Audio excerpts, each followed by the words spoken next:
Okay, thanks for everyone that's there. I'm going to wait a couple minutes till right at 11 and then start there. But I apologize if I sound stuffy. I've had a cold. I've been fighting all week. Sorry I haven't been doing many videos. In addition to having this cold, I'm going through the process of buying a house and I've been working a lot, so I haven't been able to do many videos. But we'll just give it a couple minutes. I'm still setting up, so I'll be starting it just about at 11.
Check, check, check.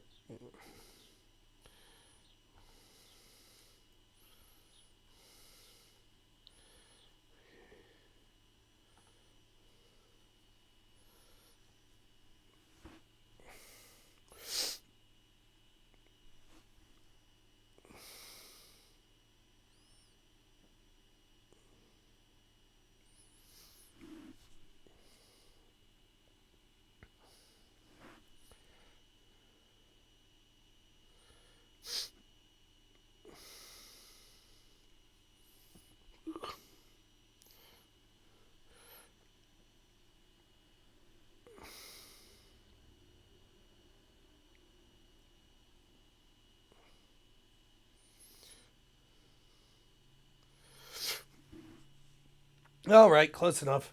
So, thanks for everyone that's watching. We just have one person right now, but that's fine. So, I wanted to talk about the Barr testimony last night in the Senate, which I think was a joke. It was an absolute joke. But before I do that, I don't know if anyone heard what I was saying earlier, but sorry that I've been inconsistent with the videos I've been doing.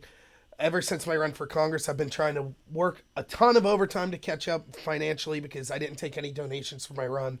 So it set me back quite a bit.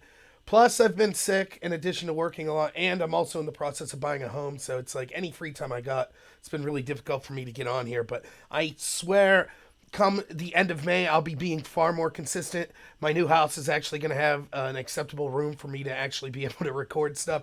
So the quality of my stuff, as far as like background space, I have music that's coming, things like that. That type of quality will increase. But the content should be very similar. At least that's what I'm hoping. Just far more consistent.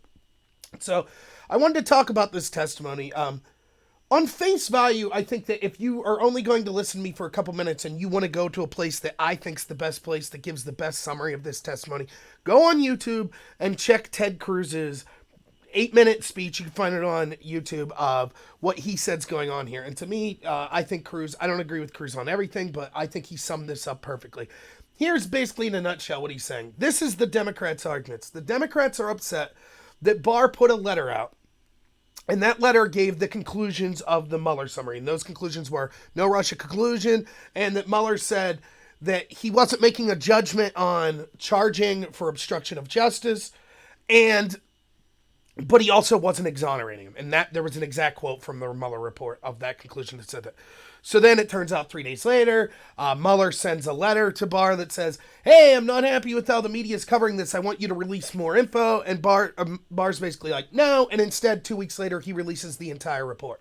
And so in effect, what the Democrats are so furious about that they're demanding that Barr resign and that they're having all these hearings and that they're saying, there's some Democrats saying this is one of the biggest, Mueller's letter is one of the most important documents in the history of our country.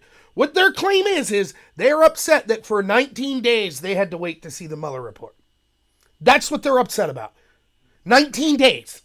Now, for someone like me and other Americans that are concerned about abuses that occur in the intel community, I'm still waiting to see the majority of the FISA application on Carter Page. I'm still waiting to see all the information and documentation. It's what started the investigation into Russia collusion. And it's not just me, it's also House oversight people such as Devin Nunes that have been requesting these documents over and over and over from the FBI, from Obama's DOJ, and have been stonewalled at every turn. Stonewalled, by the way, with the help of the media and with the help of these same Democrats that are flipping out about Barr having us wait 19 days to see the Mueller report. Those same people, remember, all these Democrats told us if we release that information, sources and methods would be jeopardized. Lives would be at stake. We can't release any of that information to the public or even to the oversight committees. It would damage our country. And in fact, if you wanted to see those documents, you were un-American. You were hurting the country by daring to question the judgment of the leaders at the FBI.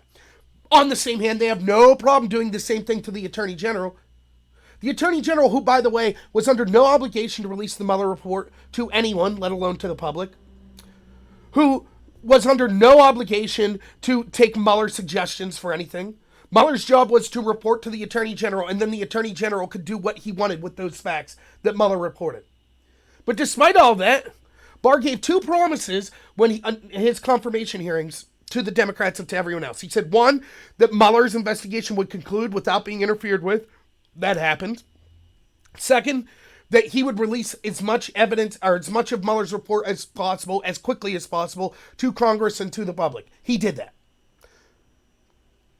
The vast majority of it's unredacted. Most of the stuff that's redacted is from grand jury testimony, which legally they're not allowed to do anything about. And the same people that are complaining, we want more unredacted. Only 2 people in Congress have looked at the further unredacted version that Barr released. Only 2, which he talked about at his hearing yesterday in his opening statement. Under the obstruction part in specific, the redactions are less than 0.1% of the entire volume 2. Yet they're still complaining that's too many redactions. They have the option to see this, but they choose not to. So if you go check out, Cruz sums it up, I think, maybe even more succinctly than me, without the nasally congestion sound. But check out Cruz, and that's what we're literally talking about. That's what the Democrats beef are. They're upset that Barr spoke about this 19 days before he released the full public. They're complaining about a summary. The summary is irrelevant. The damn document's out there. You know how many people have told me, Barr, Barr's summary was garbage. His conclusions weren't that were in the Mueller report. Mueller's letter says that. One, Mueller's letter doesn't say that. Second, okay, why rely on Mueller's letter? You person that's saying that to me, you have access to Barr's letter, right? That you're criticizing. Yes, you have access to that. And you have access to the Mueller report. Yes. Okay, then show me in the Mueller report, in the conclusions, where Barr's letter was inaccurate, where his conclusions were inaccurate. Was Barr basically said there were 2 things looked at? Collusion. Was Barr's letter accurate when he said that there were no charges of collusion? Yes, that was accurate. Was Barr's letter accurate on an obstruction where he said that Mueller elected not to charge obstruction, but also specifically said he did not exonerate Trump from obstruction? Yes, that also is accurate. But instead of looking at that document themselves, and I'm not just talking about random people I talk to on Above Top Secret or other blogs, I'm talking about media people, I'm talking about all these Democrats that were at the Senate hearing, instead of looking themselves at the actual Mueller report and saying, here is where Barr was wrong in his summary. They're just saying, Mueller wrote a letter that says feelings were hurt, and he didn't like how the press was talking about things, and it's not fair. It's not fair that Barr, released his letter that said that Trump wasn't being charged. He should have took Mueller's feelings into account. It's absolutely ridiculous. What they're really saying is, we're upset we didn't get to spin this for 3 weeks until it came out. That's what they're pissed about. They don't like when someone else says, here's the baseline conclusions. So when the media is out there spinning, as they were, we had former CIA heads, former intel agency heads like Clapper and Brennan going on national TV saying, Oh, wait, we're guaranteeing members of Trump's family and team are going to be charged. Guarantee. Trump's an agent of Russia. Yep, we know it. We've seen the evidence when you had senators like Schiff saying, we've seen the evidence. We know that there was a crime of collusion. We've seen it. We know it's coming. For 2 years. It probably cost the Republicans the 2018 election where they lost the House. For 2 years, that wasn't enough. They needed 3 more weeks of lies. It's not fair that Barr stopped them from having those 3 weeks of lies. That's what they're pissed about. So, let me go through. I made a list of things I want to talk about. That's the kind of overall summary of what happened in the report. Now, the first thing I want to talk about. Everything that I will talk about today basically is irrelevant to the grand scope of things. When we're talking specifically, it's just to point out the hypocrisy of the Democrats and to give you an idea of where they're going to do going forward. Never forget this. The same people that are gnashing their teeth, the Hironos, the Nadlers, the Schiffs, the Maxine Waters, the Durbins, the Leahys, the Feinsteins, every single one of them, right, have 2 things in common. 1, they lied to you for 2 years about the Russia collusion narrative. And now they don't want to talk about it. Except one little thing, which I'll get to later in the video. But they don't want to talk about that part of the Mueller report. I said this from the get-go. If Mueller's claim was on Volume 2 on obstruction, I cannot exonerate Trump, but I'm also not charging him. 1, that's irrelevant. It's not the job of prosecutors to exonerate. It's the job to either charge with a crime or not charge with a crime. But if we're going to accept that he did say that, then what's that say about Volume 1 and collusion? He didn't say, I can't exonerate Trump of collusion, did he? Isn't that weird? It's because you read that whole damn document, the Mueller report, and there's not one shred of evidence that all this crap that the Democrats have been talking about for 2 years, about Trump being a Russian agent or people connected to him being Russian agent, which led to Trump's team being wiretapped, which led to his name being smeared throughout the media, which led to 2 years of talk of people not just in the media, but the entertainment industry and academia and all over the world saying that Trump was a Russian agent. You know? Yeah, I will riff on that, Carlos. You're absolutely right. But 2 years of that, right? They told us that for 2 years. Now they don't want to talk about it when it turns out that was a lie. In fact, in the report, in the hearing yesterday, let me think exactly who it was. I think it was Leahy. I could be wrong, but I think it was Leahy. It was like the 3rd Democrat to go. Mueller actually says, by the way, no one's talking about collusion. I wonder why that is. And Leahy says, collusion's not a crime. We're talking about obstruction. Yeah, collusion's not a crime. People like me have been saying that for 2 years. But the Democrats and their media allies have been saying, no, it's a crime. It's a huge deal. We have to investigate this crime. This is a trick that's often used by the left. I talk about it all the time. They try to gain semantic control. You can go back and you could read your Socrates where he talks about the importance of defining terms, such as the word spying. They're on Barr for this too. Well, you know, it wasn't that the intel community spied on Trump and people connected to his campaign. It was more that they clandestinely surveyed them without their knowledge. Yeah, that's spying. That's the normal nomenclature for that. And here, it's the exact same thing. They tried to conflate the word collusion with some kind of crime, and when it turned out that was false, now they're trying to get out of it by being like, well, collusion was never a crime. The best person to do this is Cuomo on CNN. Well, yes, there was collusion. It's just that it wasn't risen to the level of criminality. Yeah, but the problem with that is when you talk about that, you make it seem like that somehow what Trump and his team did was uniquely bad. They colluded with a foreign source. Okay. It wasn't a crime, but still it's unethical. Okay, then why not give the full picture? Why ignore the fact? Where's all Cuomo's coverage been on the fact that Hillary Clinton and the DNC also colluded with Russians by having Kremlin agents source a document they paid for that they then used for 2 years to smear Trump, the Steele dossier? They colluded in that sense, or colluding with Ukraine, correct? They colluded with them. We know that now. That they specifically went over. We had people from the DNC going over dealing with Ukrainian officials that were seeking to give them dirt on Trump and Manafort in order to affect the election, admitted by Ukrainian officials. We know that. That's one of the things the media does. It's not just that they lie, there are lies by omission. They make it seem like, well, what Trump's doing here is uniquely bad. Okay, you're right, it wasn't a crime, but, you know, he willingly took dirt from the Russians. So did the Democrats. Whose dirt was more effective, by the way? Of course the Democrats. That was the number one piece of interference that the Russians had in our election and the 2 years subsequently. What was the most effect? Could it have been the actual Kremlin dirt that kicked off, that helped start a 2-year investigation into a sitting president? All lies, by the way, that was completely unverified, that was paid for by Trump's opponent? And I'll get to later exactly why it's absurd. Apparently Mueller didn't have the time to look into that Russian interference, right? And what Carlos is saying, yeah, he's absolutely right. I kind of mentioned this briefly. They're so upset about the redactions. This is important to remember. They're so upset about the limited redactions. Barr said in his opening statement yesterday, he specifically had a slight, more unredacted version. Basically, the second version is just the grand jury testimony redacted. Everything else is unredacted. He made that available to all members of Congress. Only 2 members have looked at it, both Republicans, I believe. So instead of looking at the actual information, they're more concerned with complaining that they weren't initially able to look at the unredacted information. Do you see the stupidity of this? Instead of just looking at the Mueller report, they're going to complain about a summary of the report. Instead of just looking at the more unredacted version, they're going to complain that wasn't the initial version that they saw. If they were really concerned and they really thought that the redacted portions changed the meaning of the actual document, then they would have been chomping at the bit to get in and look at the unredacted version. The more unredacted version. But they weren't. Because it's all grandstanding. That's what it was. So number one, never forget, the same people that are upset about obstruction, this is all to deflect from the fact that they lied to you. Yes, they lied to me. They're going to. I'm someone who voted for Trump. I'm someone who leans conservative. I'm a Republican. But if you're watching and you're a Democrat, maybe you hate Trump. Maybe you have other reasons to hate Trump. That's fair. They lied to you too.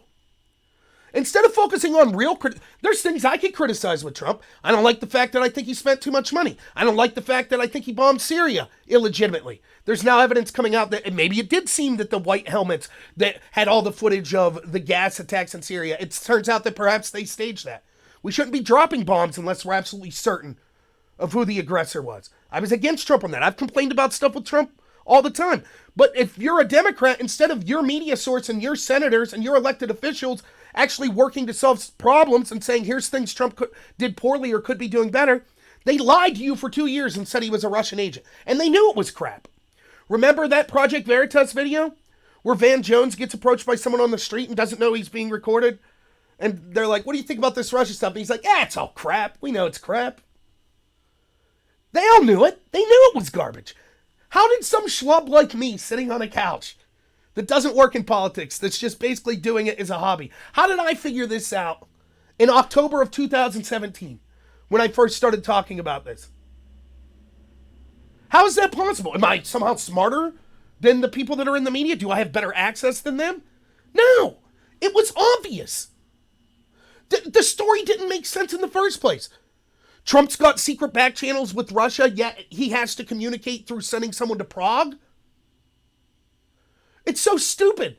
Trump, who's been harder on Russia than Obama was, but Russia, they have all this evidence, right? That was the claim. Russia worked with Trump. So if Trump didn't hold up his end of the deal and he's doing things like kicking Russian oligarchs out of the country and sanctioning Russia and attacking Syria and increasing oil production that hurts Russia and taking actions against Venezuela that's anti-Russian and helping NATO expansion, which is hurting Russia. He's doing all this stuff. And Russia's sitting on the goods that could dangle over Trump's head to say, hey, Trump, we got the goods that could not only end your presidency, but possibly put you in jail for treason. But they elect not to do it. Instead, they just leave Trump bully them around. That was the story that we were supposed to believe for 2 years? It's absolutely ridiculous.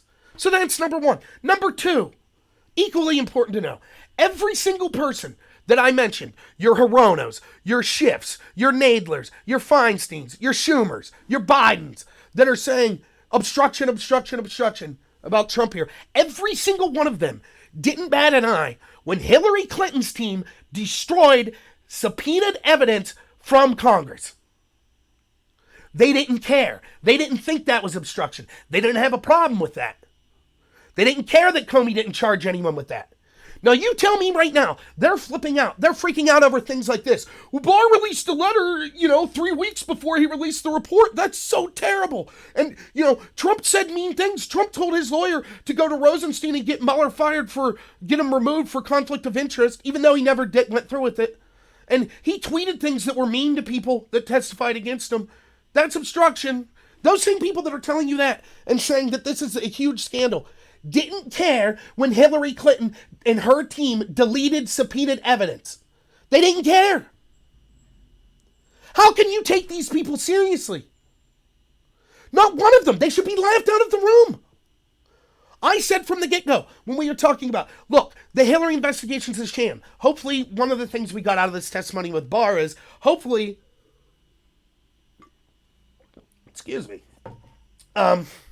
hopefully, we'll actually get another investigation into the Hillary thing. But it's confusing. When you start to talk to the average person of, well, here's legally what the law says about having this server. Was there intent? I don't think the statute calls for intent. I know this because people have been prosecuted because they accidentally took classified information home, like that sailor, or you took pictures, you didn't intend to have classified info on it, but you did, and it was jeopardized, and you get charged. Right? But it's hard to explain that story to people. Here's an easy story to explain to people. Let's say there's someone accused of a crime. And in the process of being accused of that crime, investigators say to you, we would like you to hand over this evidence. And you say, okay. And then you go home and you destroy that evidence. And then you go back to that prosecutor or investigator and say, I'm sorry, I destroyed that evidence. And the investigators then say, that's cool. Would that ever happen? Unless there was some kind of corruption going on? No, that is exactly what happened with the Hillary Clinton situation. And I can go into it further. It's worse than that. The FBI said, well, they didn't intend to. They thought that, they had that info set in a pile to be deleted before it was subpoenaed, and it was all non-classified anyways. No, that's not. We later found out that was not true. But so we left it go. Oh, then a private, regular person like me on Reddit finds out that the person that actually worked on Hillary's team named Paul Gambetta was on Reddit asking how to take off someone's name on email change, a quote, very VIP, that they were ordered to take off a name off an email change. When everyone told him, like, dude, watch out, that's kind of illegal and it's really hard to do, he said, okay, cool. And then the next day bleachmitted everything and just deleted it outright.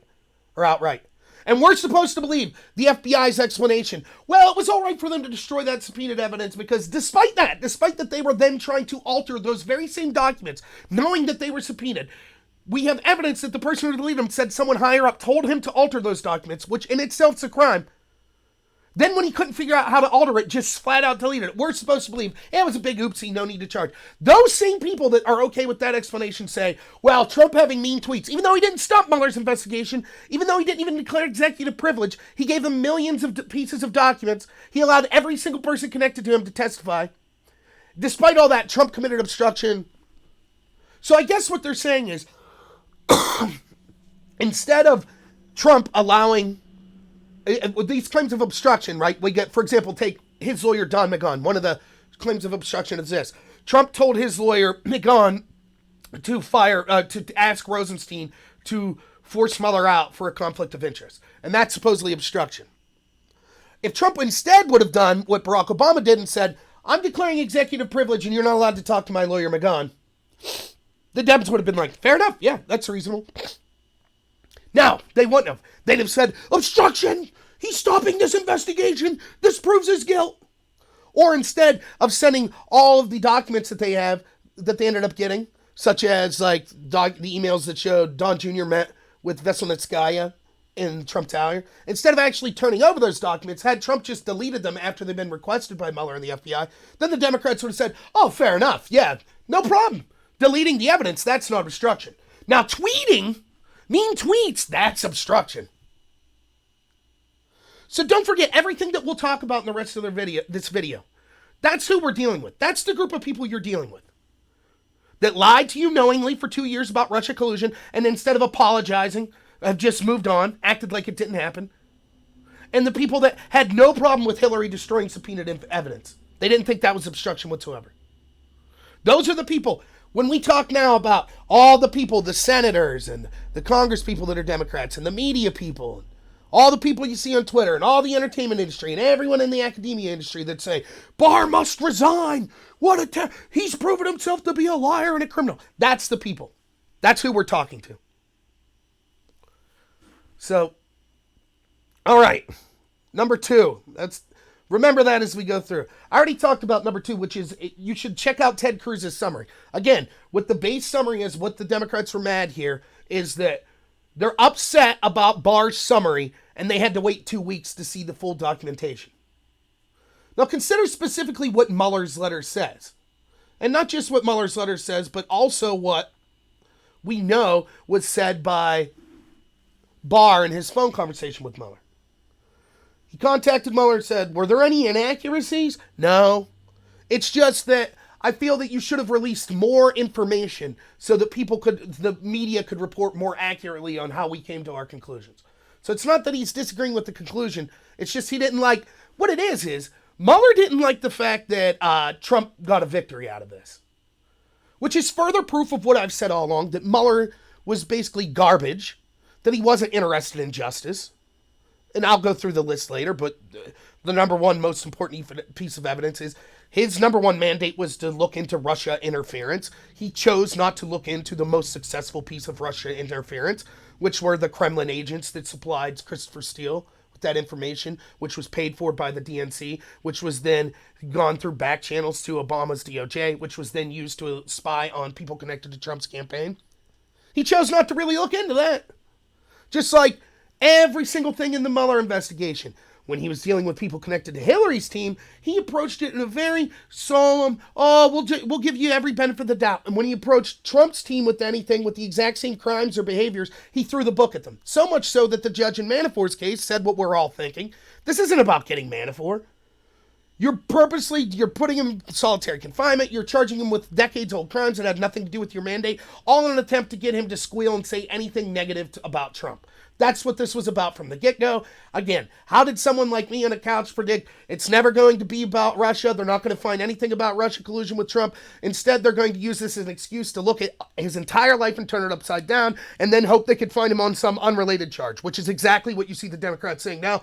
Well, the Mueller investigation, that was never the real jeopardy. The real jeopardy is the Southern District of New York. Yes, exactly. We knew all along this was a sham. It was never about conspiracy with Russia. We knew that was garbage. It was just an excuse to do whatever you could to get this guy out of office or at least stymie his reputation and his administration.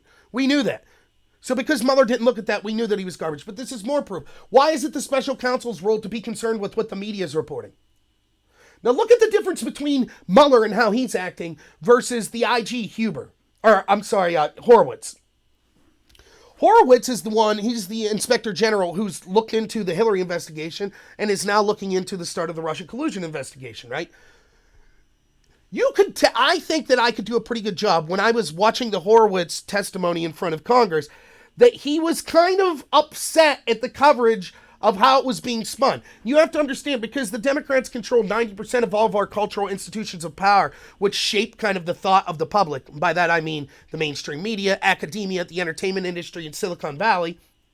Because they control all of that, they get to control the narrative. And so when Horowitz is like, look at all this crazy stuff Strzok and Page did. Look at all these, like Horowitz was being very, very diplomatic. He was saying, I'm not saying this is definitely a crime, but what I'm saying is, at the very least, it was gross negligence and incompetence by the investigators. And he even specifically says, in the one area of choosing to not look at the information on Anthony Weiner's laptop and instead prioritizing the Russia investigation, he even goes so far as to say he could not rule out that malice and prejudice on the part of Peter Strzok wasn't the reason for that. And how did the media cover that? Oh, see, there was no wrongdoing whatsoever. They ignored the fact that it was like, he shredded the FBI. He just said, I can't prove that there was malicious intent. But the actual behavior of the FBI is unbelievably bad in the Hillary investigation. It was unique, it was off the book, and there's a chance that bias did play a role. Now, hopefully there'll be another investigation and we can actually get some people charged with the crimes they committed there, like Comey. But nonetheless, my point I'm making here is compare Horowitz to Mueller. Did Horowitz come out and start writing letters and say, I'm upset with how the media is covering this? You know, I didn't charge Comey or Strzok or Page with crimes, but I didn't want the media saying they were off the hook. So I'm going to write a letter saying, you need to release more of the specific evidence. Did he do that? No, because that's not his job. His job wasn't deciding with the media on how they report it. That's not what investigators do.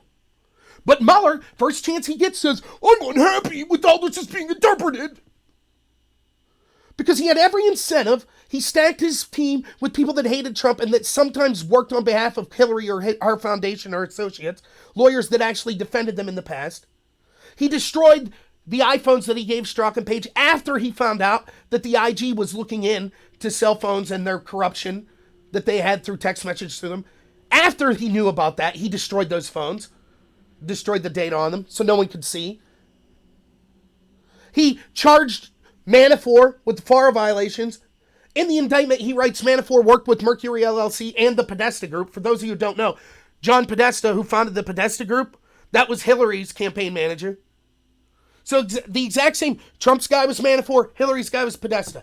Podesta and Manafort both committed the same crime with the same people working together. Manafort gets 2 years in jail. Podesta gets to sign a document saying, oops, my bad, and doesn't get punished. We know, for example, that Mueller, in his course of his investigation, we know that people in the Hillary investigation, since it's Mills and Abedin, lied to the FBI. We know that the FBI agents said in their text messages that they thought it defined credulity, that Hillary thought that C, which means classified on documents, she thought that just meant alphabetical order. In other words, the FBI agents thought she was lying to them. Yet Mueller chose not to charge any of that. We know that Comey lied and leaked evidence, lied to Congress. But Mueller didn't charge any of that. But he did charge Flynn with lying to investigators, didn't he?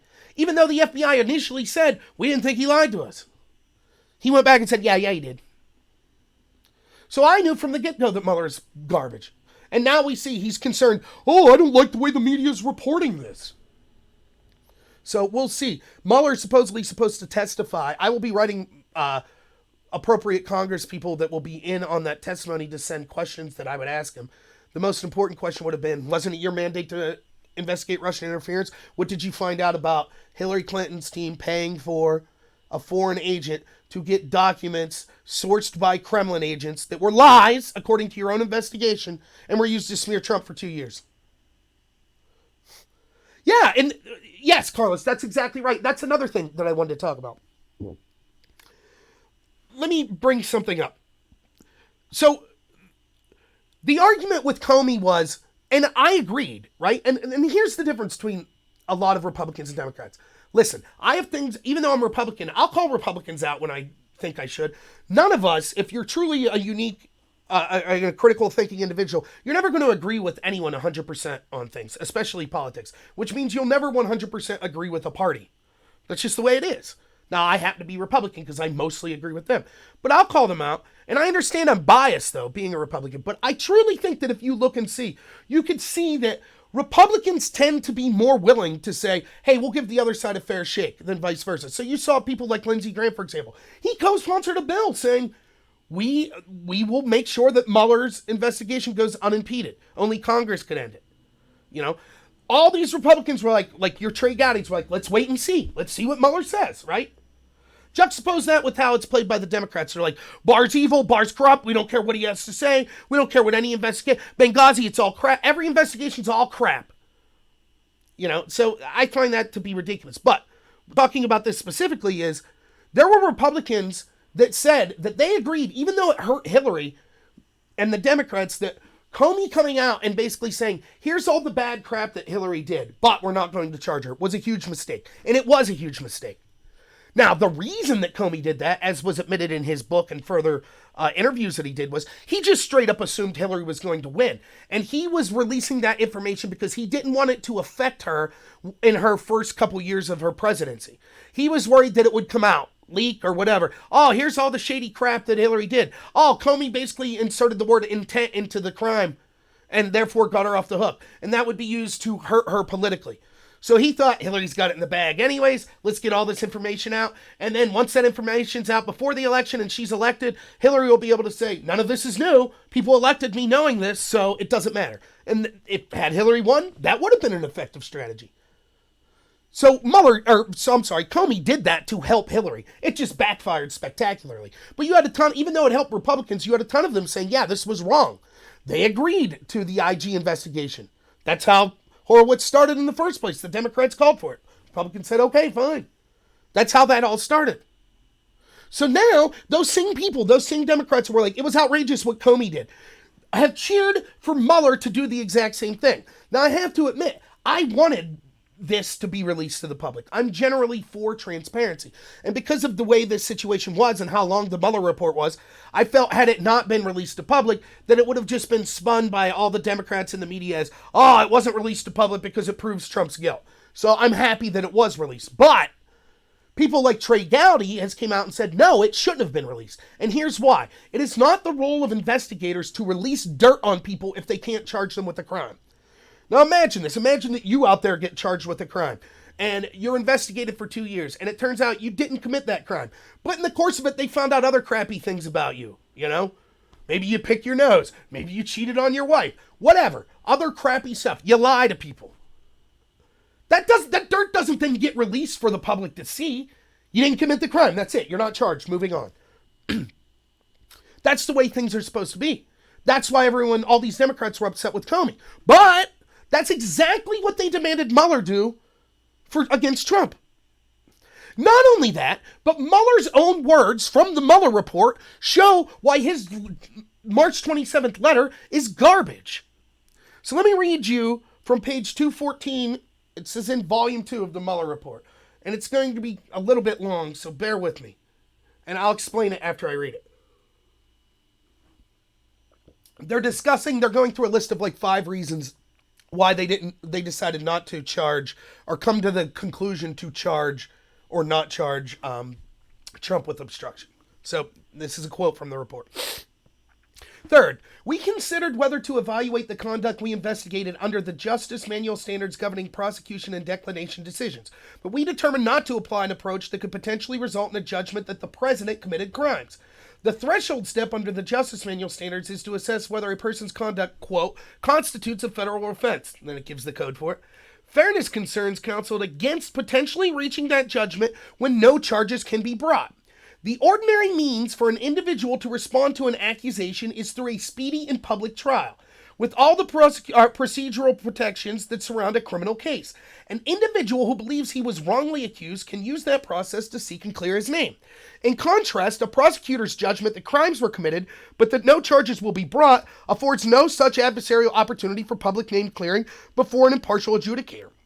In other words, it's Mueller's belief that because of the OLC, the Office of Legal Counsel, there was kind of a decision that they came to previously that said you can't charge a sitting president with crimes. So he's saying, I didn't feel I could charge a sitting president with crimes. Therefore, I didn't even want to come to the point where I said, well, other than the OLC decision, I would have recommended charges because that would be unfair. Because Trump would not be able to defend himself in actual court. And so basically his name would just be smeared in public. And we aren't in the business of smearing people in public like that.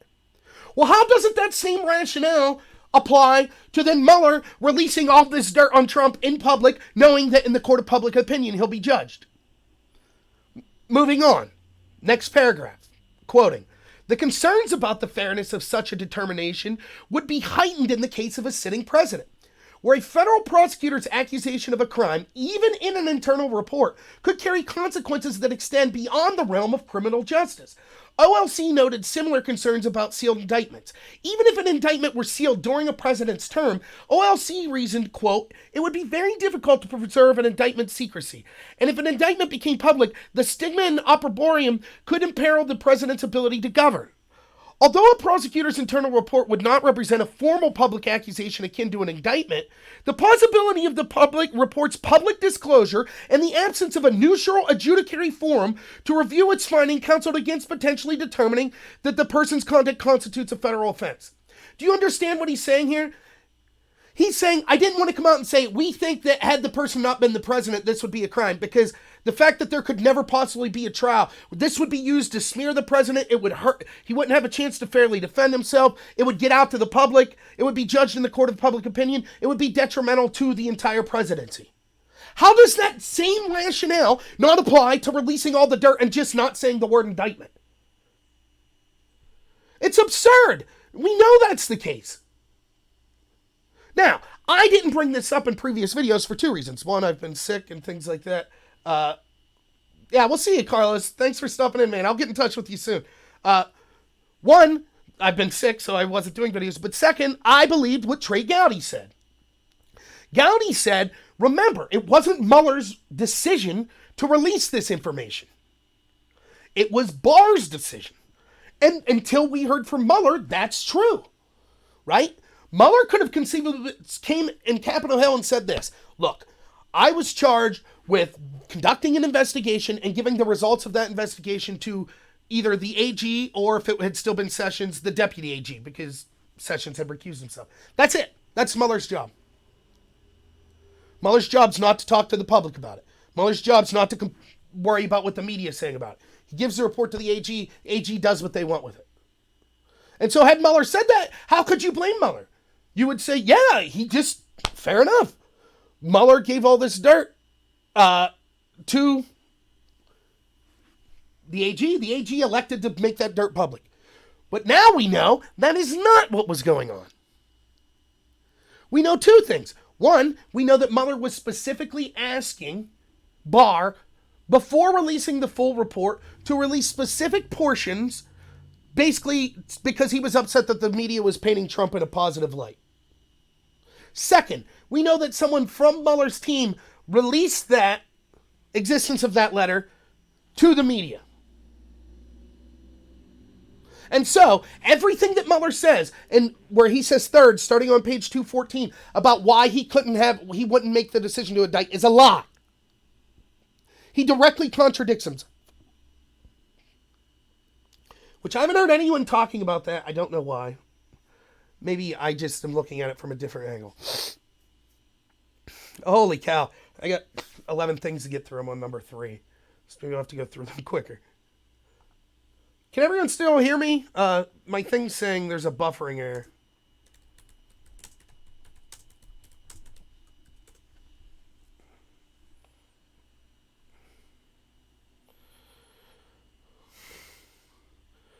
If you can hear me, just someone type and let me know. I'm assuming you can, or people would be saying they could. So, all right.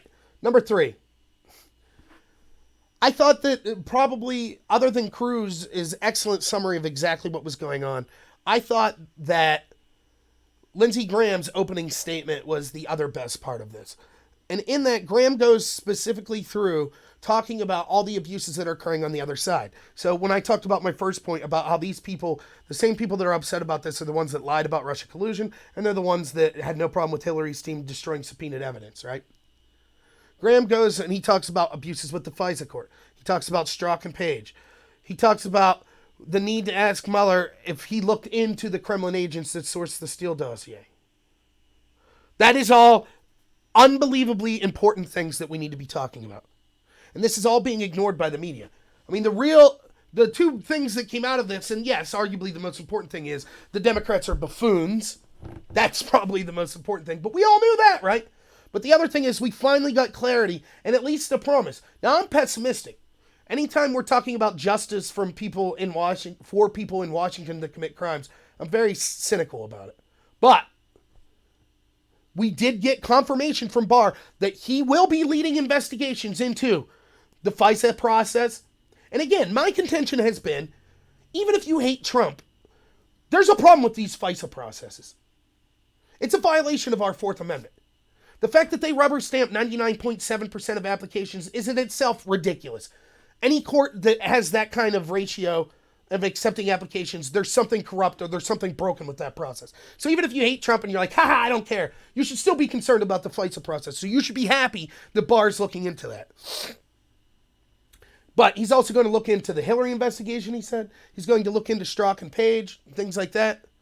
That's important. But the media doesn't want to talk about this. Now, this might be a point I was going to cover later, but I'll just include it here. When talking about obstruction with Trump, people said that the fact that he threatened to fire Mueller, even though he didn't fire Mueller, constitutes obstruction.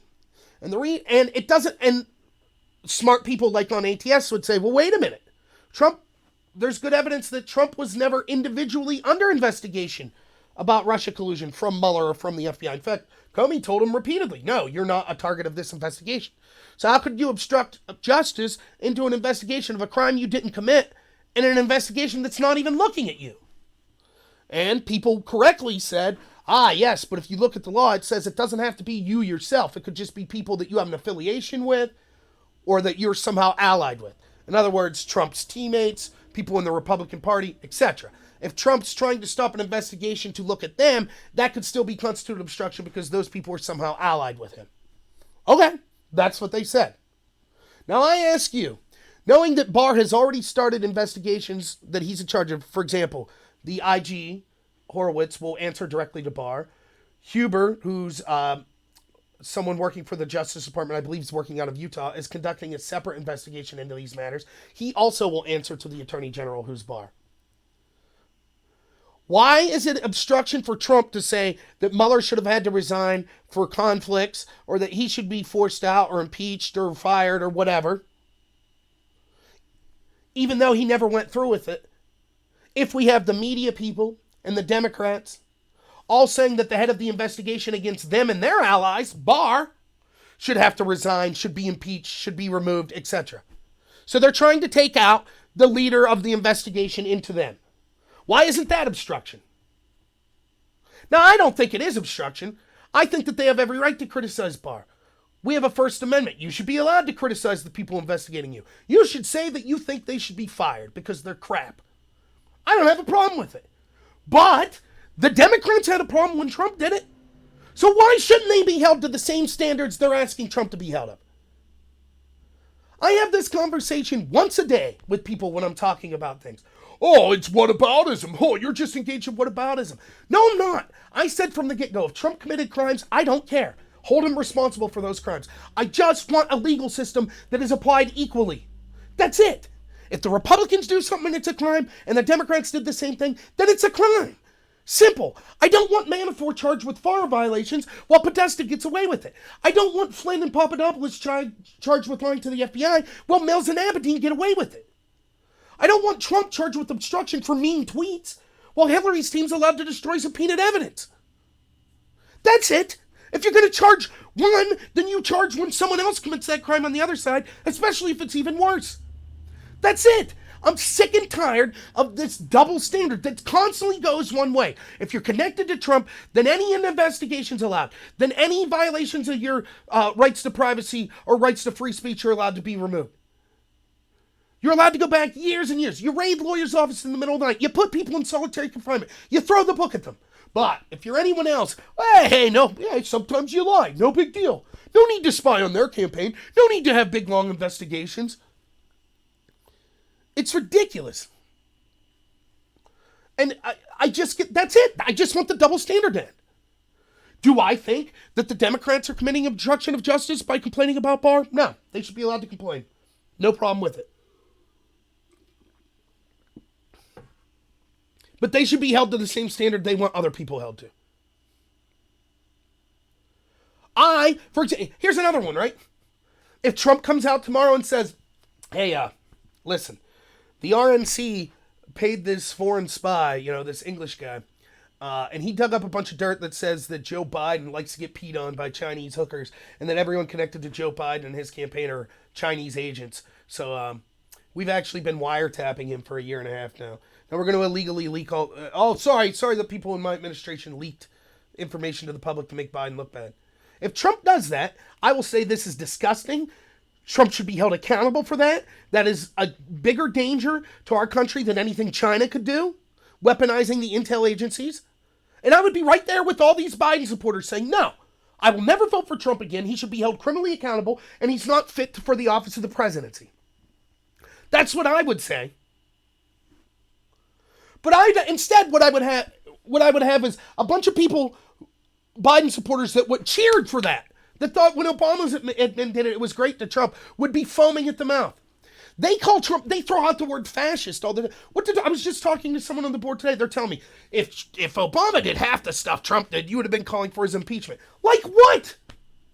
What has Trump done that warrants impeachment? Well, he's a fascist. How? What has he done as fascist? Well, he complained about Acosta. He kicked Acosta out of that one thing. Oh, maybe he should have just wiretapped him like Obama did to James Rosen and his family when that journalist was critical of him.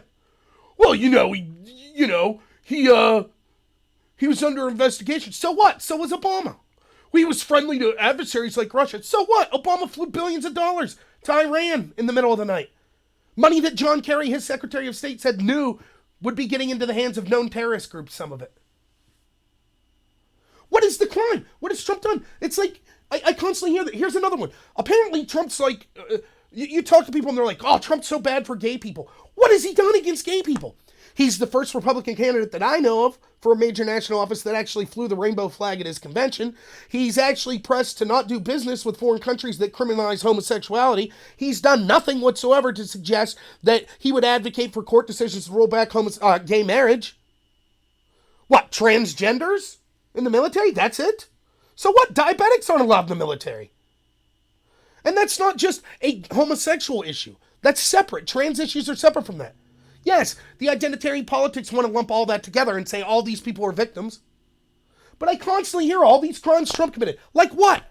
And when it gets down to the nitty gritty, you have people that are trying to tell you with a straight face, look, Trump suggesting possibly firing Mueller but not doing it is obstruction, and Trump tweeting mean things about Cohen, that's obstruction, but Hillary destroying subpoenaed evidence is not obstruction.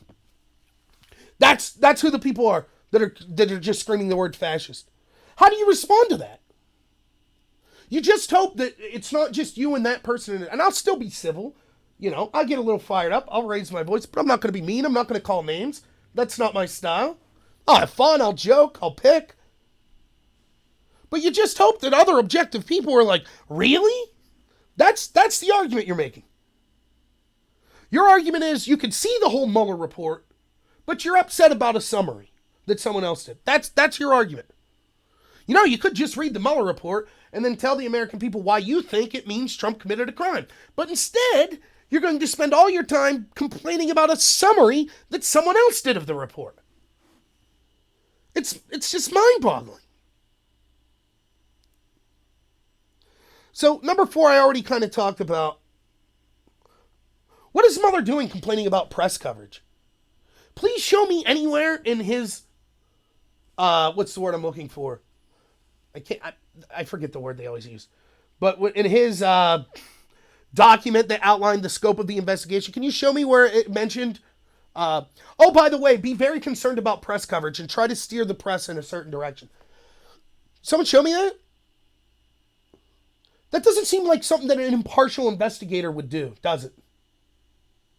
That seems like someone who hated the guy he was investigating and tried everything in his power to get any dirt on him whatsoever, including investigating crimes from decades past, raiding his lawyer's house in the middle of the night with SWAT teams, charging people connected to him with any crime whatsoever while leaving his opponents get away with the same crimes, deleting iPhone evidence that could have showed potential bias in his investigators.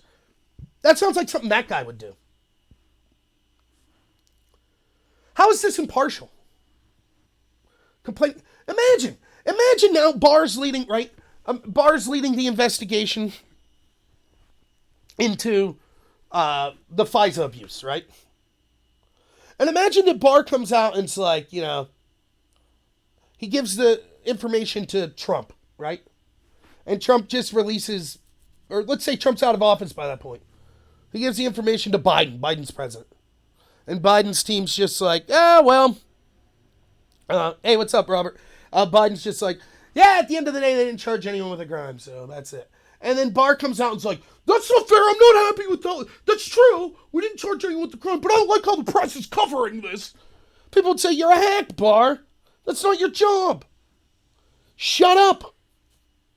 Your job was to charge him with a crime or not. Investigate and charge the relevant people with crimes. That's it. Not to complain about media coverage. And what was the coverage that he was upset? That basically it was Trump not charged with a crime. Because he hates Trump. He wants to smear Trump. He wants to be the hero of the left. He knows they're going to be coming from him. For example, Hillary Clinton, it's another whole can of worms, on Maddow last night says, right? She says, Trump told Russia to hack me and then they did. So, I'll just say, hey, China, why don't you steal Trump's tax returns and release them? And we'll see how that goes. If China's on our side, then we'll see how that goes, right? I could talk at length about this. One, clearly Hillary was joking, just like Trump was joking. However, she's making the point that she's upset that Trump wasn't charged for making that joke. That's what she's saying. So by her standards, she should also feel then by her making that joke about China that she should be charged. And the secondary point to that is like, yeah, you're right. She's making it seem Trump got off easy for that joke. Sure, then let's give Hillary the same treatment Trump got. Let's start by raiding her lawyer's offices tonight with the SWAT team. Let's put her and her team under surveillance for the next 2 years. Investigations. Millions of documents need to be handed. Let's do that, right? Oh, no, she doesn't want that treatment, right? But the point I'm trying to make by bringing this up here is there are people, Hillary's just the start of it, the left-wing people that were buying Mueller votive candles, that were putting up memes of, it's Mueller time, Mueller's going to bring him down, woo, Mueller's going to indict Don Jr., here goes Trump's family, oh, you'll see all you Trump tards, you guys are going to see once that Mueller report comes out, that's it, man, it's going to prove that Trump was a Russian agent, he's going to get hung for treason, him and his family, if they, okay, maybe they won't get hung, but they'll be behind bars, he ain't finishing his term, no way, Mueller's going to take care of it. Well, guess what? Those people right now are directing their anger to Barr, but it's only going to be a little while until it gets directed right at Mueller. So Mueller is doing his best to say, no, don't blame me. I'm trying to spin it. Yes, I did everything I could being unethical for 2 years, trying to dig up any dirt I could on Trump, but I just couldn't find anything significant. Please don't be upset with me. I still hate Trump. I'll still virtue signal. I'll still say the media needs to hate Trump and needs to talk bad about him. Just like Comey. Darling of the left one day, he'll be public enemy number one the next. So what a hack. Further proof of Mueller's act. He had one job. Investigate and charge people. And he couldn't even do that. Well, I can't charge. I can't even make a decision to charge. Then what are you investigating? That wasn't your role. That wasn't your mandate.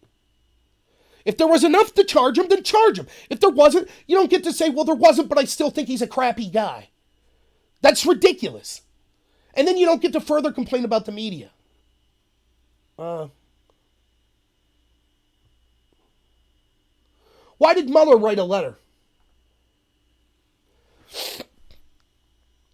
Barr saw that Mueller, after he wrote this letter, what'd Barr do? Did Barr write a letter back? No, he called him and said, hey, what's up? What's the problem? Now, I want you to remember something that you won't hear being discussed that was very important that Barr said about this whole situation with the letter. Barr tells Mueller, I'm going to release a letter that's just the conclusions.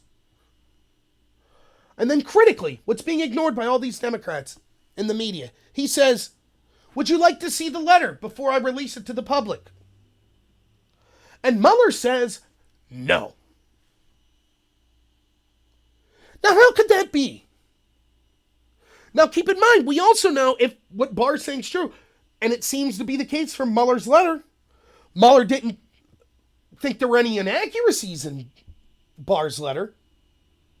So you could make the claim this, for example. If I'm trying to give the best possible case for Mueller, you could say, look, Mueller assumed Barr would release a fair and accurate letter. So he's like, nah, I don't want to read it. That's absurd anyways. If it's so important to what the press says about his coverage, that's what Mueller said in his letter on the 27th, right? It undermines the whole process, the way the press is covering this. Then wouldn't you take the 34 pages? You didn't have time to read a 4-page letter before Barr released it to the public? You didn't have that time? A letter that you're saying, if it went the wrong way, had a chance to destroy the entire process? You didn't have time to read that letter. Instead, you had time to complain about it afterwards.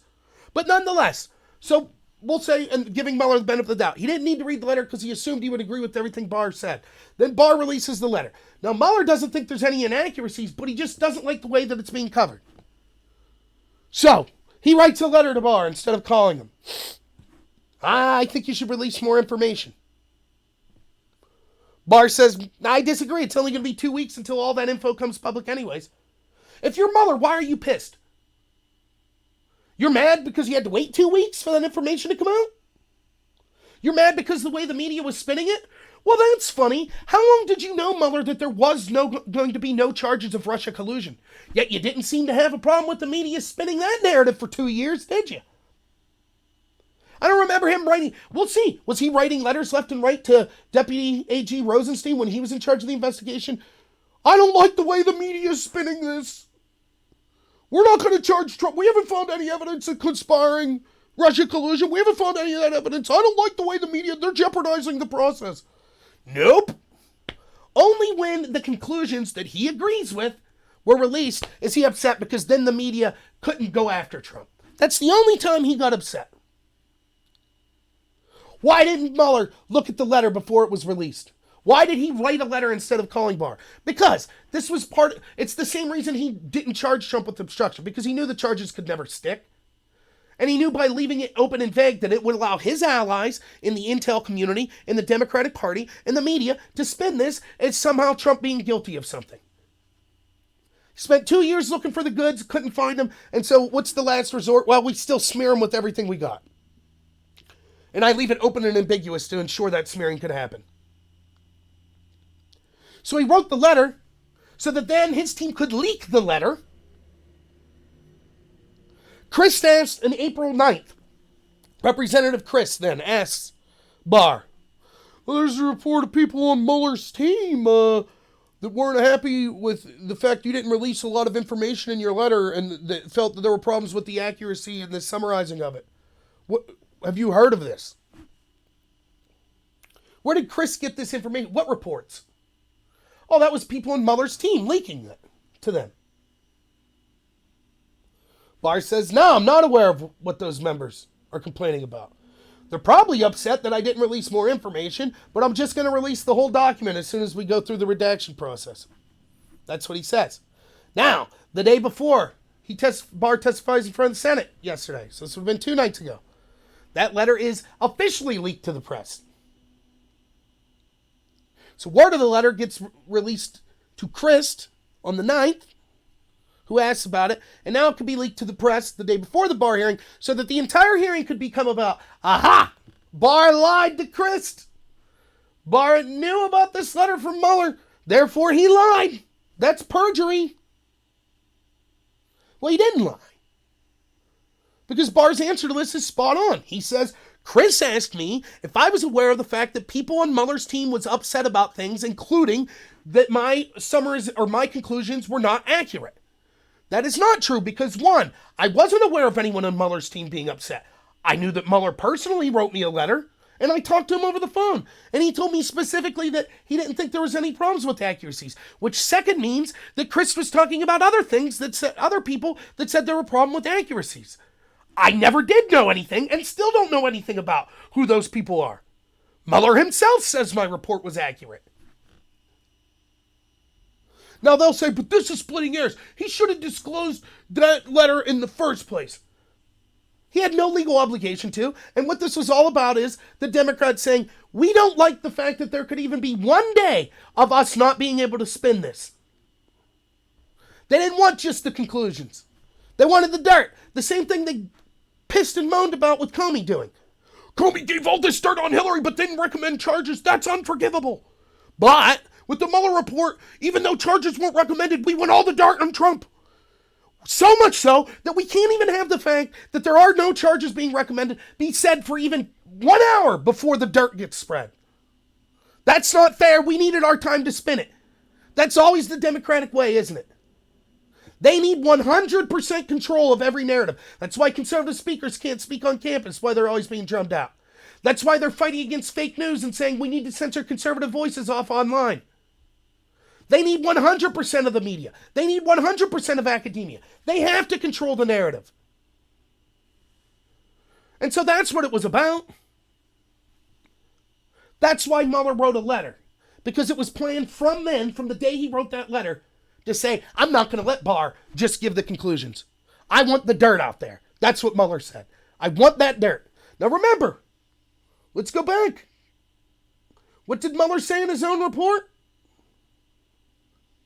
An individual who believes he was wrongly accused can use the process to seek and clear his name. In contrast, a prosecutor's judgment that crimes were committed but that no charges will be brought affords no such adversarial opportunity for public name clearing before an impartial adjudicator. Mueller's own words. Not good to just throw dirt out in the public because it doesn't allow the person that's getting smeared to be able to properly defend themselves. And quoting again, the concerns about the fairness of such determination would be heightened in the case of a sitting president, where a federal prosecutor's accusation of a crime, even an internal report, would carry consequences that extend beyond the realm of criminal justice. In other words, it would impede his ability to be a president. Mueller's a scumbag, as I've been saying the entire time. That's why he didn't just call.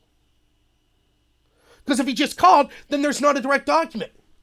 If he puts a formal letter, I'm upset with you, and then the next day gets a call and Barr's like, exactly what are you upset about? And Mueller's like, well, I mean, you were accurate, blah, blah, blah. None of that gets released. That testimony doesn't get released. That's all hearsay. But the actual document, and Barr knows it. Barr could see. See, Barr, I think, is probably legitimately a decent person. I could be wrong. And he assumes, yeah, Mueller's just doing a professional job. Now he's starting to see. That's why he said it was a little snitty. Must have been written by his staff. Because he knows, he's like, this is childish. This is ridiculous. And he's also confused. He's like, I was confused why he claimed he needed to do this investigation into obstruction, but knew from the outset that he would never recommend charges even if there were charges to recommend. This makes no sense. And it doesn't. His entire reasoning was, well, because if I would recommend those charges, it could be used to smear the president, and we don't want to do that. So instead, I'll just recommend that we throw all the dirt out without recommending the charges so it could be used to smear the president. Does that make any sense at all? No. And Barr's starting to realize that. You could tell from like his body language and the way he answers. He's like, what? All right. So the idea of Barr lying, and you hear this about, there's two questions that Barr was asked in his April 9th testimony that people are now saying he lied about. The first is what I talked about, which was Representative Christ. That was not a lie. Now, you could say, well, but it was intentionally misleading. And people are saying it's splitting hairs. It wasn't a lie. And Barr is under no obligation to stand up there and say, I know what you want me to say. You want me to say Bob Mueller was upset because I didn't allow the media to smear Trump. I just gave the conclusions. Well, I ain't going to do that. And he had every right not to. He did not lie. He didn't have to divulge his private conversations with Mueller. Had they specifically say, did Mueller write you any letter or communicate with you that he wanted your letter done differently? Maybe that would have been different.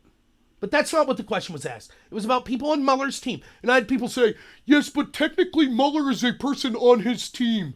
That is the dumbest argument I've ever heard. People on Trump's team were upset that he fired Comey. So what, Trump? Trump's on Trump's team, right? It's so stupid. You know? The other question, I can't remember who asked it in the April 9th, but it was basically, did Mueller agree with your conclusions? And Barr was like, yeah. And people were saying, oh, no, Mueller didn't agree with your conclusion. Well, we have no proof of that. Let's see what Mueller says. And Barr claims that on the phone call, Mueller actually said, yes, I agree with your conclusions. I'm just not happy with the way the media is spinning them. So I want more of the background of how we reach those conclusions to be released. 19 pages. Barr says no. And then proceeds to release those 19 pages 2 weeks later. Along with all the other 446 pages. Right? 2 weeks. That's what they're complaining about. Those of us who want to see the abuses in the FISA applications, we're still waiting. Freedom of Information Act requests constantly requested by the FBI. Requested from the FBI. Deny, deny, deny, deny. House Oversight Committee people still trying to get documents from the FBI. Deny, deny, deny, deny. The Democrats, the media, said, yes, we can't release that information. It will hurt. Lives will be in jeopardy. It jeopardizes methods and sources. And you're anti-American for even wanting to question it. We have to wait years, most times never even seeing the documents. Not just me and you, the public, but actual right-wing or Republican lawmakers that have actual congressional oversight. They never get access. They have to wait years. The Democrats are foaming at the mouth because they had to wait 2 weeks. 2 weeks. And we're supposed to believe this is some huge crisis. It's unbelievable. Now, what's this about? Is it about setting up impeachment hearings? Possibly. Is it about keeping the Russia collusion and the obstruction myth a lie? Yeah, that's part of it. But that's a small part of it. Because they could do all that without smearing Barr. Again, Barr misled. Why do I need to hear from Comey personally to see that Barr misled? Do I have access to all of Comey's am I saying Comey? Mueller. Why do I need to hear from Mueller? I have access to Mueller's report, right? Other than some redactions, which I've been told from Mueller's team and from Rosenstein and from Barr doesn't substantially change anything. And if it did, then the Democrats would be allowed to go. They have access to the more unredacted version. They'd be allowed to go look at that. They've chosen not to. Right? So we have access to all that information. Show me. Show me where Barr misled us. Barr's letter said three things basically, right? One, the Russians interfered in the following ways. I haven't heard anyone say that that was inaccurate. Second, there was no charges of anyone in Trump's campaign or even any American conspiring with Russians to affect the 2016 election in a legal way. That seems to be true. It's the third part people have a problem with. What did Barr say in that third part? He said, Mueller did not recommend a charge against Trump, but also did not say he exonerated him. And not only did Barr say that, he quoted the quote from Mueller in the report that said that. Now, I said Nadler, initially after that letter, I think I did a video on this. He said, aha, we were misled. Because when he said it did not exonerate, it didn't talk about the specific dirt that was found on Trump. No, that's not contradicting. That's still, yes, when you were summarizing or you were giving a conclusion, let's say I said this. I like the Pittsburgh Pirates. The conclusion of last night's ball game where the Pirates won in ninth inning and Felipe Vasquez got the save. And you would come out and say the next day, aha, Rob lied. That was an inaccurate conclusion. The truth is that new guy Reynolds came up and had a big double that scored 3 runs and put the Pirates ahead 4-1 in the 4th inning. So Rob lied. Yes, you're right. That did happen. That still is just that's further evidence of how the conclusion was reached. That does not mean the conclusion, what I said was the conclusion, was inaccurate. It's so moronic. So show me. I have all these people. They're in agreement. The media today, they're out there. Barr needs to resign. He's a liar. He misled the American people. Show me. Show me the line in his letter. I'm assuming you're talking about the obstruction. Now, you have a 446-page report in front of you. You show me where he misled us. Show us. And no one could do it. They'll say, well, yeah, but Mueller said that he wasn't happy. Okay. Why do we need to hear what Mueller said? You have the information right in front of you. Did Mueller recommend charges? No. Did he say that he couldn't exonerate Trump? Yes. Is that exactly what Barr said? Yeah. Yeah, but still Barr misled because he failed to include that they did find dirt in Trump. That wasn't the conclusion of all that dirt was, we're not going to recommend charges and we can't exonerate Trump. That was the conclusion. That's why when Barr's saying, I wasn't interested in giving summaries. I was interested in giving the conclusion. And the Dems and all the media people were like, yeah, but you released a summary. You released a 4-page summary.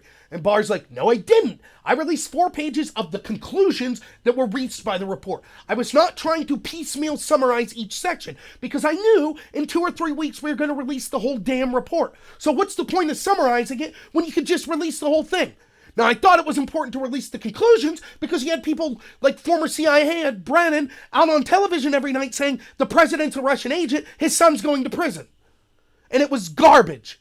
So I gave the conclusions. And then 3 weeks later, I gave the whole damn document for everyone to see. But instead of people looking at the document, they're looking at my summary, what they're calling his summary.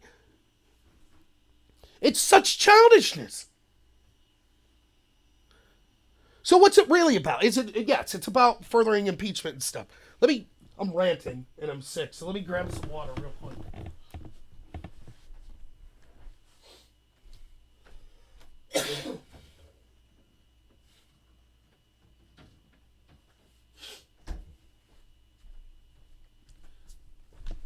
Diet soda instead. What was it really about? Yes, part of it's about keeping the impeachment alive.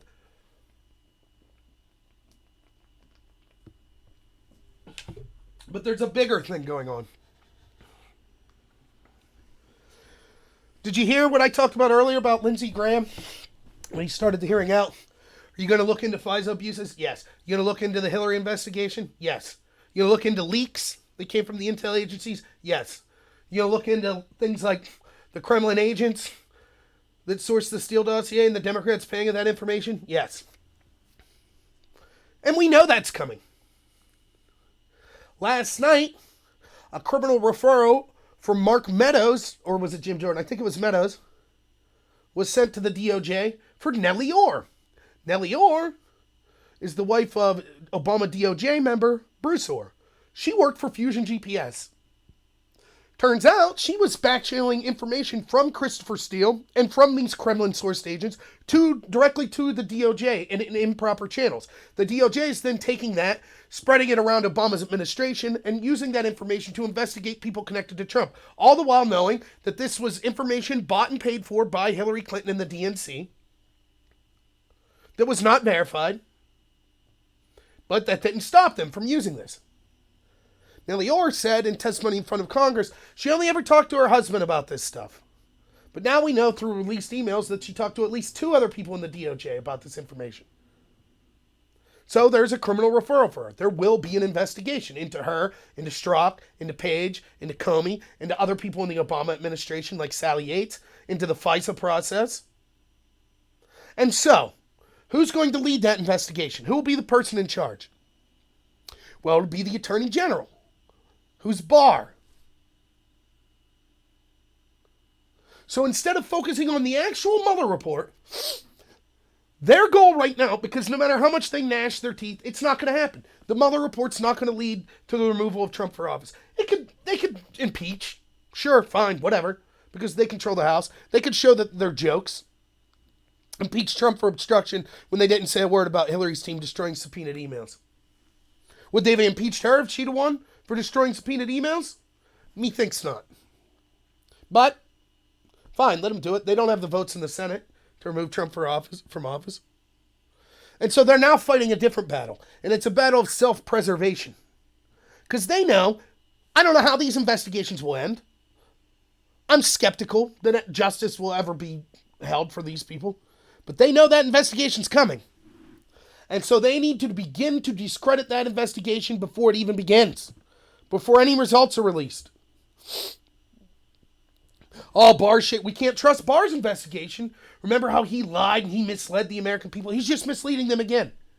But wait, how did he mislead the people? You can see the whole Mueller report. Can you show me where? No, it doesn't matter. He just misled. Didn't you see that report? Didn't you see Brian Williams say that?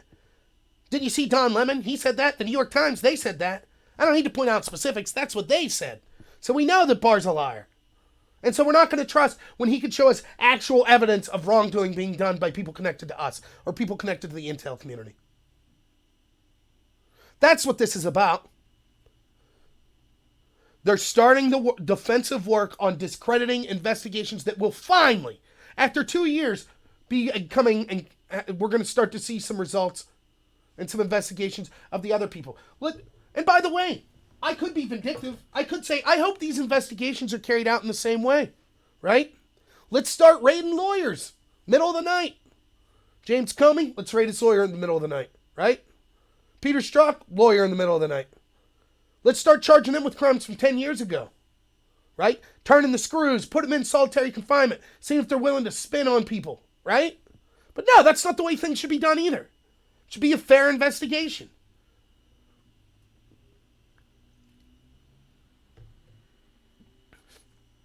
It's unbelievable. It's so hard to have integrity and deal with these people. It would be so easy just to slip into yeah, screw them. Do everything they did to our side. But that's not me. I'm less concerned about a side and I'm more concerned about the country. The ends do not justify the means. It should be a fair investigation. But I think from the evidence we can already see in public that there was a lot of wrongdoing. I think that it was corrupt, is my gut feeling. But there should be an investigation to be able to charge. But if not corrupt, it was gross incompetence, which is just as bad in some senses. That the most powerful investigative agency in the world is grossly incompetent to that effect. That they were duped by the simplest of Kremlin dirt. that looked like it was written by a third grader talking about Trump getting peed on in beds by Russian hookers? They were duped by that for 2 years? No.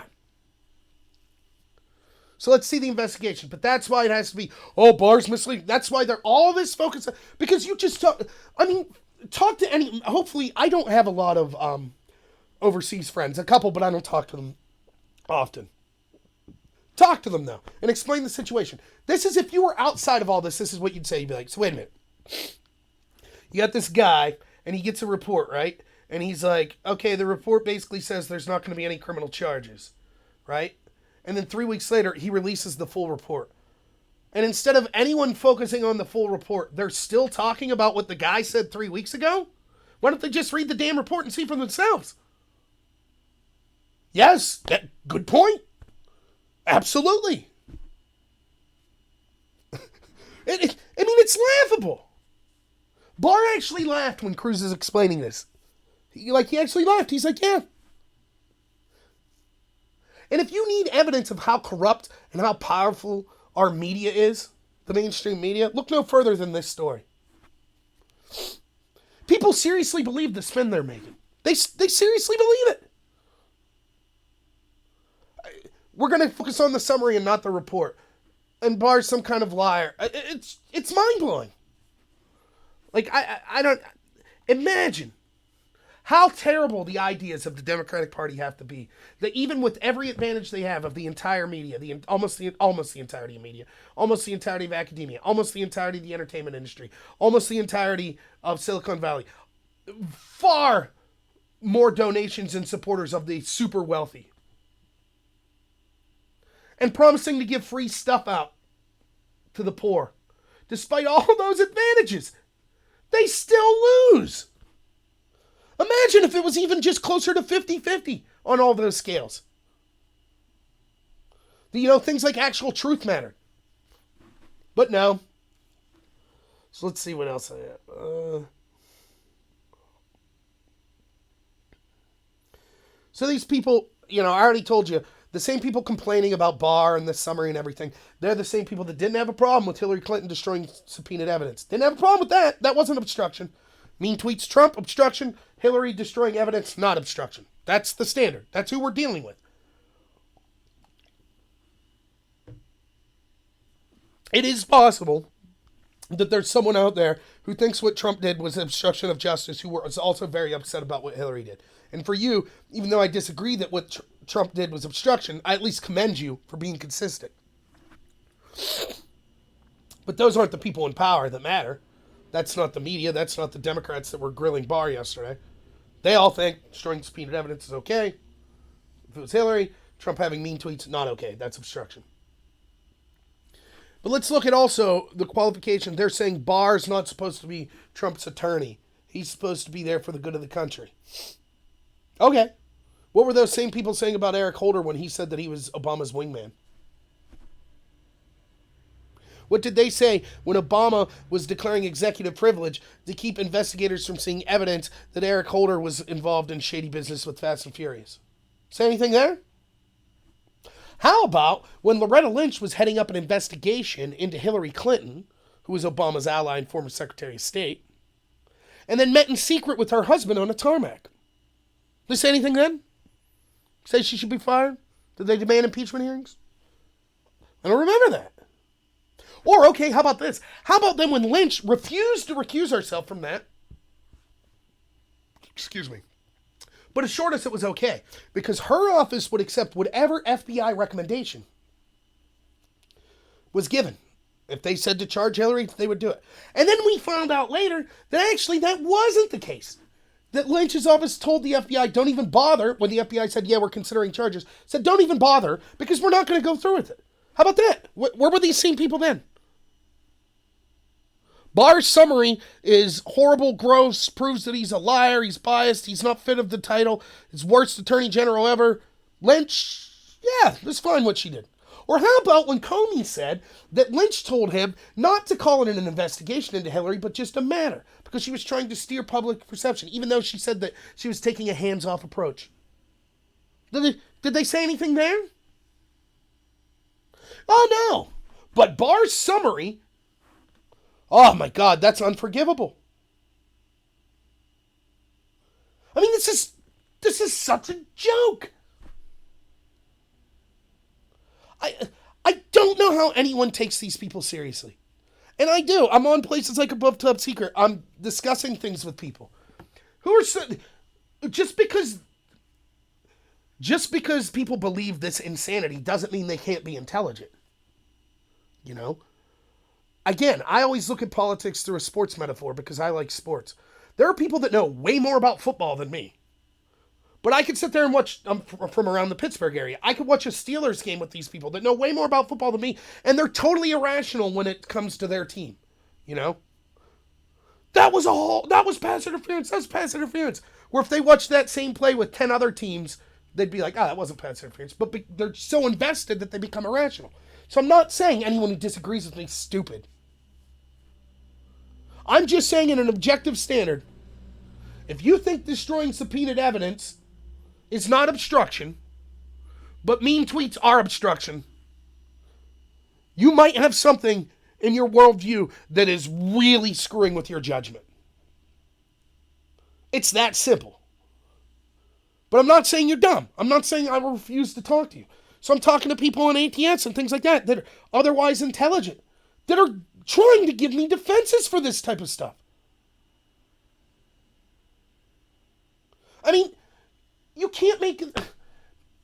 There are people that truly believe that Trump kicking Jim Acosta out of a press hearing for acting like a damn fool and refusing to give up the mic, and Trump not going to the White House Correspondents' Dinner, that is a huge attack on free press. And not just people on ATS or people that I talk to in my life. That's what all the people were saying at the White House Correspondents' Dinner, right? That's what Jeffrey Toobin, CNN's top guy, says, right? Or was it Toobin or... That's that other meathead. Whatever. Stelter. Nonetheless. That's what they said. They think that is a horrible attack on free press. But Obama wiretapping James Rosen and his family for having negative stories about him, arresting more press whistleblowers than all other presidents combined. That wasn't an attack on the press. How do you engage in people rationally that think that? The amount of mental gymnastics you have to do to say, well, look, not attending that correspondence dinner, it's not just that, it's also he kicked Acosta out, and he talks about the press being the enemy all the time, and so that's a real attack on free press. But, had he just wiretapped Acosta instead and not said anything public, that'd have been okay. You ask James Rosen which he would have preferred.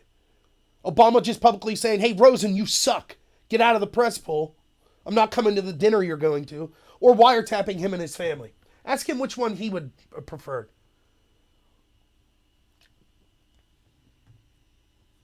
Now, I bring up that example because it's just an easier example to see kind of similar to what's going on here. Barr's this terrible AG. What has he done? He made 2 promises when he came in. I'll make sure Mueller's not interfered with and completes his report. He did that. I'll release the report in as quick and unredacted version as possible. He did that. He gave a summary of the conclusions of that. He asked Mueller if he wanted to see those summary and have the conclusions before he released that letter. Mueller declined. Then as soon as he found out Mueller had a problem with it, he picked up the phone, called Mueller, and was like, what, are you saying this was inaccurate? Mueller says, no, I just want more stuff released. And Barr's like, well, sorry, it's going to be 2 weeks and we'll just release it all. That's it. Those behaviors right there that's it. Explain. I don't even see what's even remotely negative about any of that. Keep in mind, it was completely within Barr's legal rights to say, I received the report from Mueller. There was no recommendation of charging crimes. No one in Congress or anywhere else will ever see the report. End of story. Moving on. Completely within his rights to do that. So what's the issue? What did he do again? Could someone break this down for me? Well, he should have told Chris on April 9th that actually Mueller did write him a letter that said he wished he would have released more, and then had a phone call with him, but ultimately came to the conclusion that, yes, Barr's letter was accurate, but still, his opinion was more should have been released because he was unhappy with how the press was spinning it because he wanted the press to be more anti-Trump. That's Barr's big crime. That's what we had a 5-6 hour hearing for yesterday? That? The same people that said, oh my God, how dare Barr suggest, investigating the other side. How dare he? It's a joke. Let's see. I'm getting near the end here.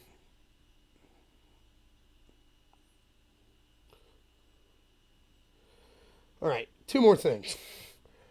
I'll reverse the order I had them written. So another thing that's came out of this is you could just see, and you saw this, the best example, if you really want to see good examples of this, go back to the Kavanaugh confirmation hearings. The seething, vitriol, terrible disgustingness of many of these Democrats comes to light. Your Hironos of the world, your Kamala Harrises, your Cory Bookers. Remember in the Kavanaugh hearings? You're guilty. You're guilty until proven innocent. We have to believe vaginas. If you have a penis, you're guilty. We always believe vaginas. Her truth's what matters. You're disgusting. Remember that with no evidence? Remember how that went? Well, yeah, you could see when these people, they're grandstanding. And it's important for them to act like that because that's what the base of the Democratic Party has become. Not everyone. And look, let me take this time. I know, believe it or not, I have a lot of friends that are Democrats. A lot of friends that hate Trump. That's fine. I don't have a problem with that. We're still friends despite it. But a lot of them say, it's hard for me to come on and do your show with you because you're always on the Democrats so much. And it makes it seem like I'm saying all Democrats. I'm not. There are people that are maybe Democrats that have no part in that type of stuff. They just don't like Trump. Maybe you're a union member. And you're just like, look, I'm still Democrat. I don't like some of this crap that Democrats are doing. I certainly didn't like a lot of the stuff that was happening under George Bush, but I still, I guess, a Republican in a sense. I was a big Ron Paul Republican. The party was, overspending, doing tons of stuff on it. So you could be a Democrat, and I'm not lumping you in with this, but it's the people in the leadership. And it's in the general direction the party is heading. That's what I'm talking about. So when I'm talking about, like, Hirono and Harris and Booker and Feinstein, these aren't like random Democrats that I'm friends with on Facebook. That's not who I'm talking about. And I'm certainly not maligning you. If you're someone that's like, geez, I thought Rob was friends with me and now I hear him complaining about Democrats and I realize he's not. No, I'm not talking about you, obviously. I'm talking about these people. So I hope that comes clear. But the reason this vitriol comes out, I think, is because the cameras are on and there's grandstanding. And that's the type of stuff that's popular in the Democratic Party right now. Or at least that they think is popular. It's this nastiness. It's the rip the MAGA hat off someone. This condescension. Like, you see it a lot in feminism. Not feminism, men and women should be equal. We should treat everyone with respect. Not that type of feminism. The feminism you see on campuses now. Men are evil. It's the patriarchy. Screw you. I could slap you. I could punch you. It's okay to punch a Nazi. Talk down to people. Insult them. That type of crap. And so when you're vying for the votes of what you think that's the people that are running your party, that are your base now, you're going to act like that. And so people that have no accomplishments like Mazie Hirono, how's she going to get her voice out there? Well, by just coming out and being as disgusting as a person as possible in these hearings. And I would love to see them stand up to this scrutiny. Let's get Hirono in front of people, in front of a committee, to talk about her comments that men are guilty. We have to believe all women. Oh, except when it's people in my party. We still haven't voted out Lieutenant Governor Fairfax of Virginia or Keith Ellison or, Menendez or any of the other Democrats that were accused. That's different. But trust me, I'm moral. I'm superior. And so they grandstand, like, kind of on these, positions. Anyways, it's a little rant. Harris, and this is what, I watched Tucker last night and Dana Perino was on and she said, and this is accurate, that, look, there wasn't much wiggle room. The Barr testimony was all tribal. If you're someone who's basically defending Trump, you're probably like, yeah, I think Barr did great. That's how I feel. If you're someone who hates Trump, you think Barr did terrible and the Democrats took him down. I don't see how you could legitimately come to that conclusion, but fine. That is true. That's how it shook down. But Harris was considered the one that, if you were a Democrat, you thought she did the best job. And the line of questioning that people are celebrating is so asinine that it's worth talking about on its own. I recommend watching it, so in case I'm misrepresenting it, but basically this is my interpretation of the gist of it. Kamala Harris basically gets Barr to admit, I did not look at all of the underlying evidence when I made the decision not to charge for obstruction of justice. That's how it's being spun. And then it's, aha! So Barr just took 2 minutes, saw the report, and said, yep, Trump's innocent, and bam, moved on. This neglects several things. One, Mueller also did not recommend charging obstruction. So if you have a problem with Barr making that conclusion, you also have a problem with Mueller. Second, it wasn't just Barr. He worked in conjunction with Rod Rosenstein, who clearly is not a Trump supporter, who was suggesting wearing wires and using amendments to get Trump kicked out for being crazy, right? So it doesn't mention any of that. But more importantly, as an ex-prosecutor, Kamala Harris knows exactly what Barr was saying. So picture this. Take the FBI and the national level out of it. Let's just say you're a small-town prosecutor, right? So you're the district attorney in the little town I live in, or whatever. And you got police, and police investigate a crime, and they spend 6 months investigating a break-in. And they are like, okay, we had all this evidence, we did all these interviews, 6 months, thousands of pages of documents, and we came to the conclusion that there's enough to charge. Here's our evidence. As the prosecutor, you then take this evidence and you look over it. And you say, okay, based on the conclusions the police drew from this evidence, is there enough to charge with a crime? Or which crimes am I charging? Here's what you don't do. You don't say, okay, now I'm going to re-interview exactly every witness that the police interviewed. I'm going to relook at exactly every piece of evidence that the police did. If it took the police 6 months, I now have to redo the entire investigation, also taking 6 months, before I decide. In that world, what is the purpose of having police? Wouldn't we just have prosecutors then? Prosecutors would investigate crimes and decide whether or not to charge. Or if we now go back to this, why even have Mueller? We should have just had the AG himself investigate. What Barr is saying is, I assumed that the evidence that was presented to me by Mueller was true. Even in the world of that assumption, there wasn't enough evidence to charge Trump.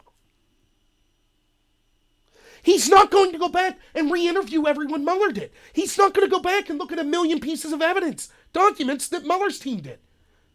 What's he supposed to do? Look for 2 years before he decides whether charges of obstruction are warranted? And of course, Harris knows that's not how it works. Barr's not saying, I didn't look at anything Mueller gave me. I was just like, screw it. Trump's a decent guy. I'm not going to charge him. He's saying, I did not go back and relook at all the evidence exactly the same way that Mueller did. I took Mueller's conclusions from the evidence he looked at. Based on those conclusions, I said, is there enough to charge this person with a crime under the statutes that are afforded to me? There is not.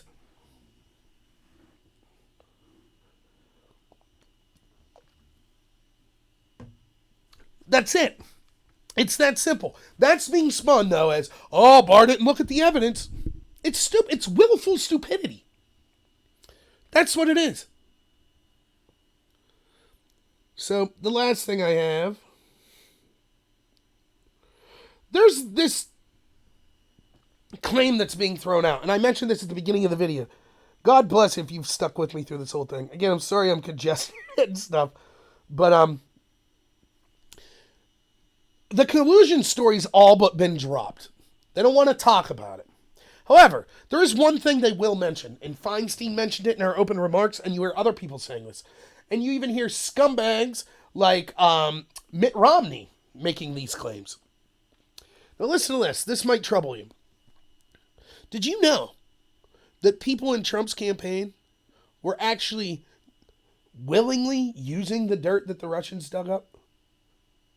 In fact, they were grateful to be able to use it. It was a crime that the Russians got this dirt on Hillary. And these scumbags in the Trump campaign, they were happy that that dirt became available and used it. Isn't that disgusting? Romney thought so. He was repulsed, he said. The Democrats think so. Do you realize how stupid this is? Let's look at this from the other side, shall we? How many illegal leaks were there from the intel community or Mueller's team? Or crimes, leaks to the press were there that made Trump look bad? That were then repeated by the media and were repeated by Democrats that didn't like Trump. Gleefully repeated. Used in the 2018 election. It was a crime for those leaks to occur, but they were gleefully used by Democrats and their mouthpieces in the media. Isn't that disgusting? No, that's the nature of dirt. That's the nature of politics. I can't believe that you have to explain this to people. Is it scummy? Is it crappy? Sure. But that's different than saying, hey, I paid the Russians, or I had a deal with the Russians to dig up dirt on you. If the Russians release dirt, every damn person, if the Russians release dirt on Trump tomorrow, are you seriously going to tell me that all these people, the Romneys of the world, and all these Democrats, and all the media people that are saying it was disgusting for Trump's team to use that dirt, or to be happy about that dirt, or to use it to an advantage to help win an election, are you telling me they would all be like, oh, no, this dirt, this is Russians trying to interfere. No, we can't, even though they have this legitimate dirt on Trump now, no, we won't use, that's sad. We won't use that dirt. No, we won't use it. Are you nuts? Of course they're going to use it. We know that. Remember when Rachel Maddow got Donald Trump's tax returns and all the Democrats gleefully turned it, oh, this is it, we got him now, and legally got a hold of Trump's tax returns? We got him now, we're going to see. Of course it was a bust, but boy, they were more than happy, more than gleeful to use that information, weren't they?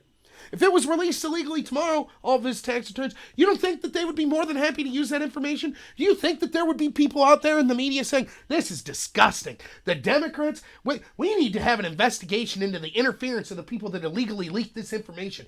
And all the people that accepted that information and used it are disgusting and unpatriotic and un-American. This is disgraceful. Can you believe that disgrace? Willingly accepting this illegal interference?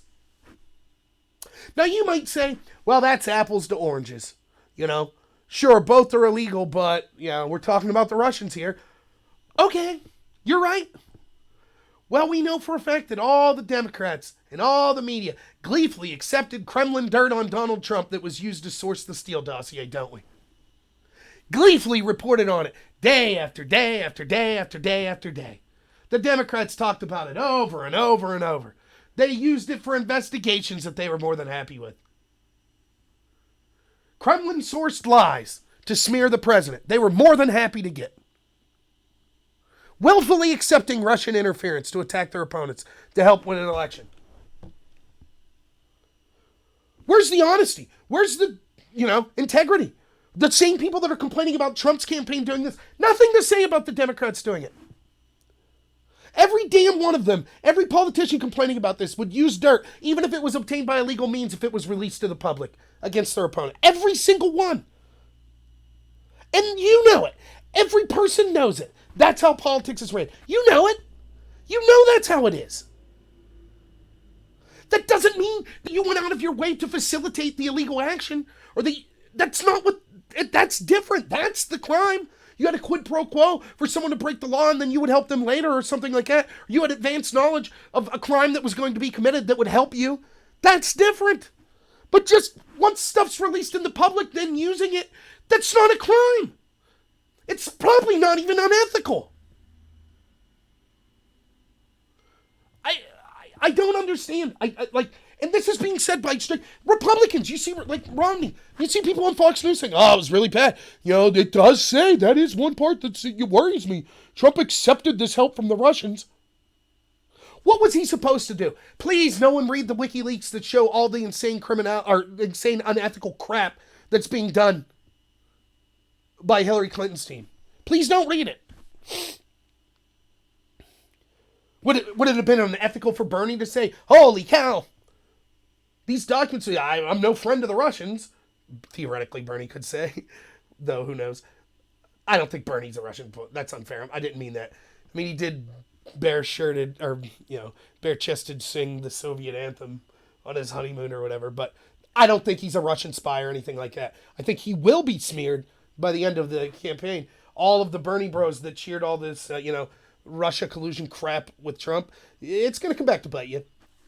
That's going to be used by the more establishment types in the Democratic Party against Bernie. It's already being used against Tulsi Gabbard. It's been used against Jill Stein. Real progressives. By the way, many of their ideas I disagree with vehemently, but I defend that they're not Russian stooges. But that's how they'll be smeared by the mainstream media, the establishment Democrats. But was Bernie allowed to say, holy cow, this evidence shows I was cheated basically by the primary?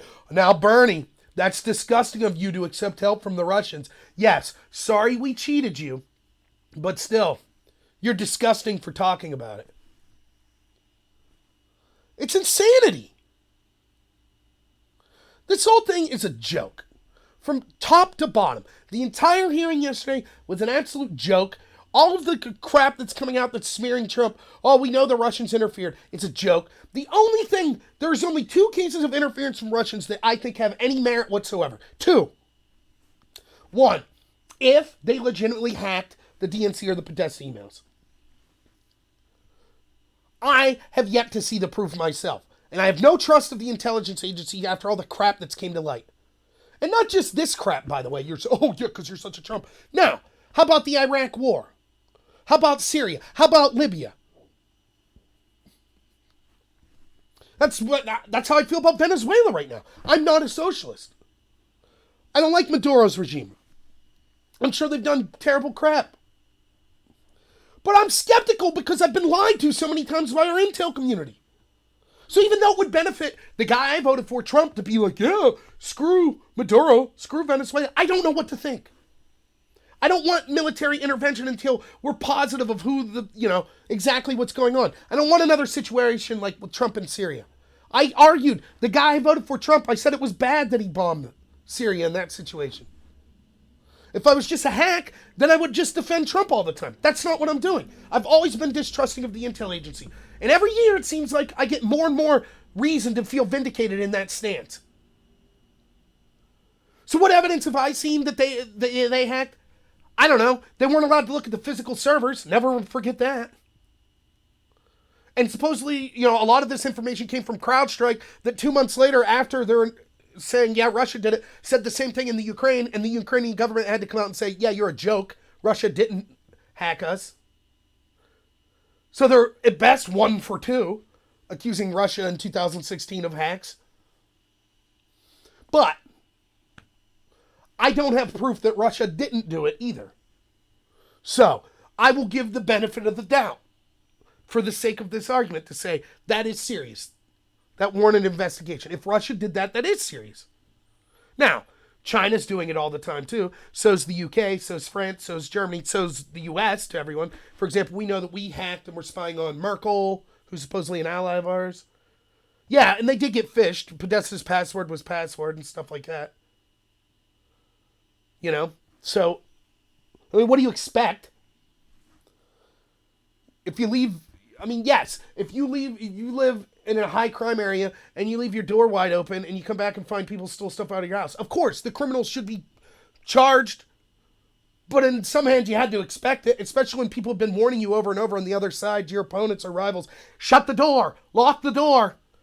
We don't want Hillary having that private server. You all need to do a better job protecting your classified info. And then once they get hacked, they say, oh, woe is me, But nonetheless, okay, fair. Give you that. That's one. That's one instance of Russia interference that I think could have been significant.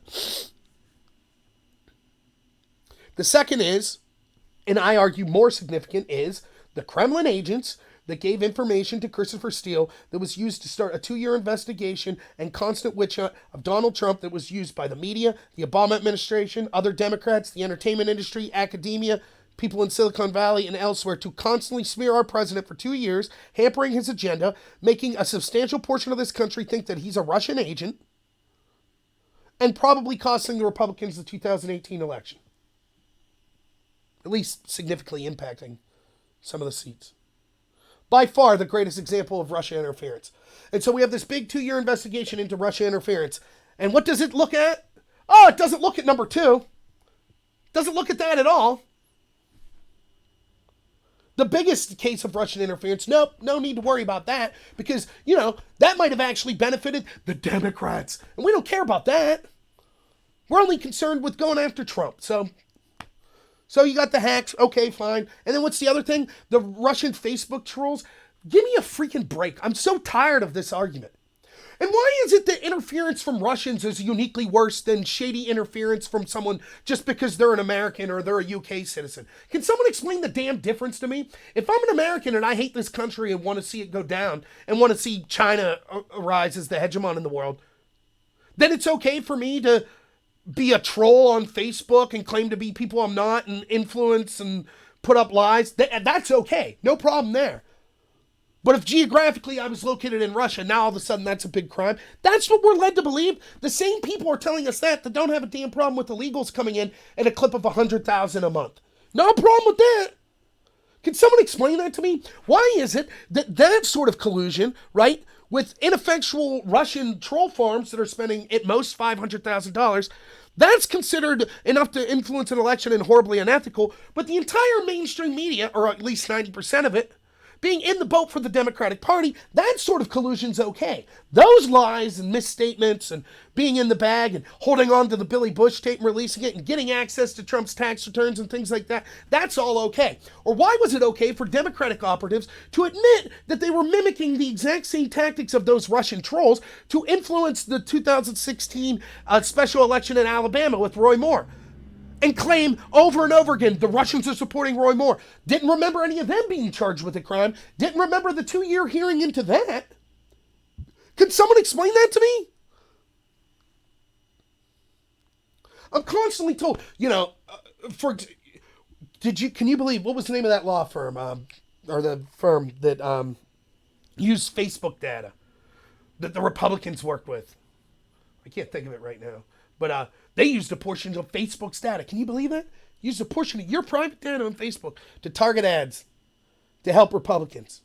That's terrible. That's disgusting. That's a crime. That's unethical. We need investigation. Hearings on Capitol Hill for that.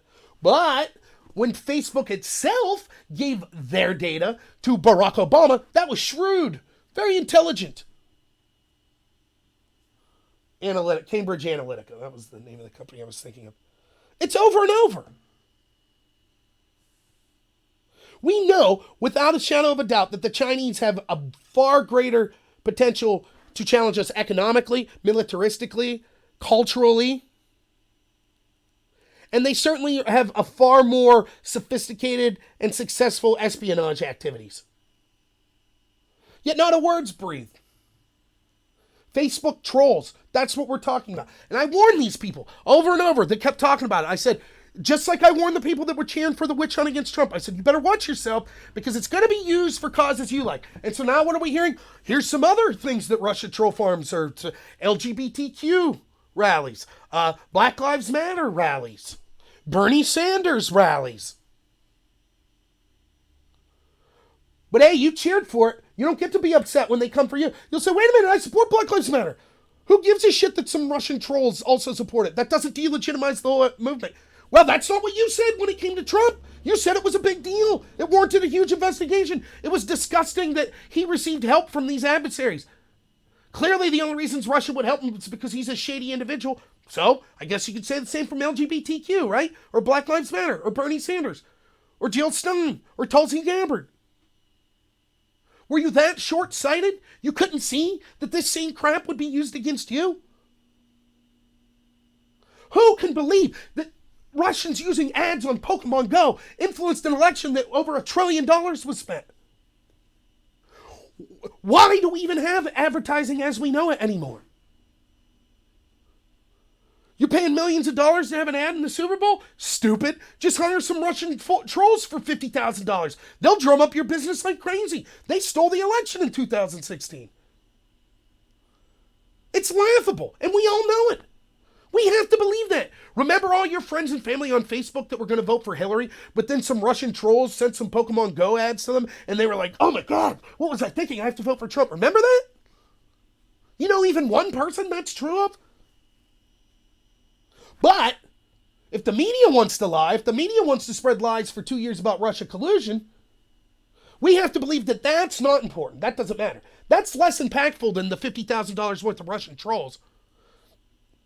When story after story after story, we find out it's a lie by the media. Over and over and over and over.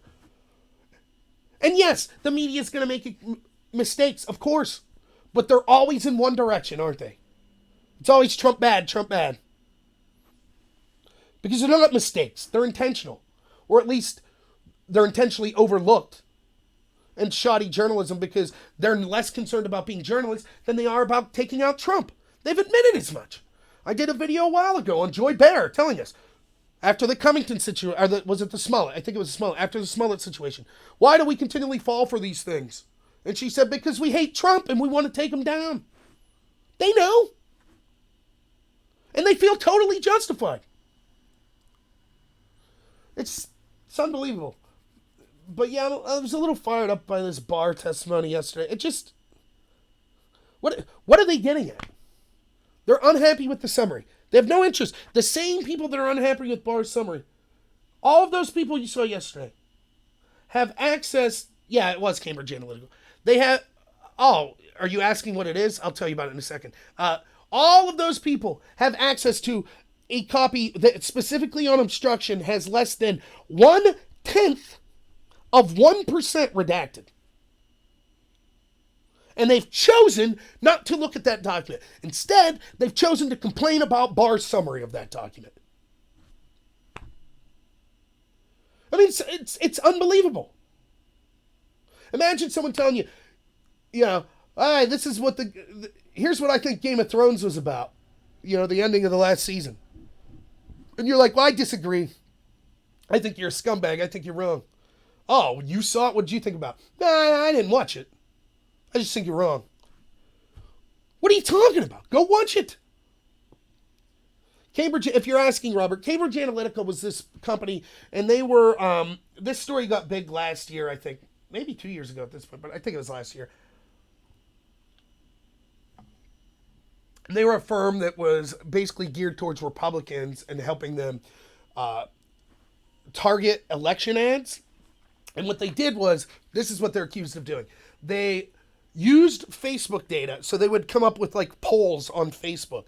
And then when you would click, you know, it'd say like, are you, I'm trying to think of what a stupid poll could be like. Are you on the team werewolf guy or the team vampire guy on those stupid movies, Twilight? And then you'd click one of them, and there was a little fine print that said, by clicking this, you give access to all of your information to Cambridge Analytica, blah, blah, blah. Then they got enough people that clicked on stuff like that, and they took that data, and then they sold it to Republicans that were running for office, and that was then used to target ads. Which to average people like me, like it's like, well, is that effective? But it is effective. It's hugely important to have sort of an infrastructure where you have this list of people's demographics and their interests, so you know specifically who to target with your ads to get to go out and vote for you. And so the argument was, Cambridge Analytica, it was so shady of them to use this data, and the Republicans that relied on them used this data, and that was very shady. And there were hearings on Capitol Hill about this. I believe there were charges brought. Now, Cambridge Analytica, I believe, was out of the UK, but I do believe charges were brought against them. The Guardian broke the story, which is a newspaper out of the UK. In 2013, The Guardian wrote a story. And this story was basically as follows.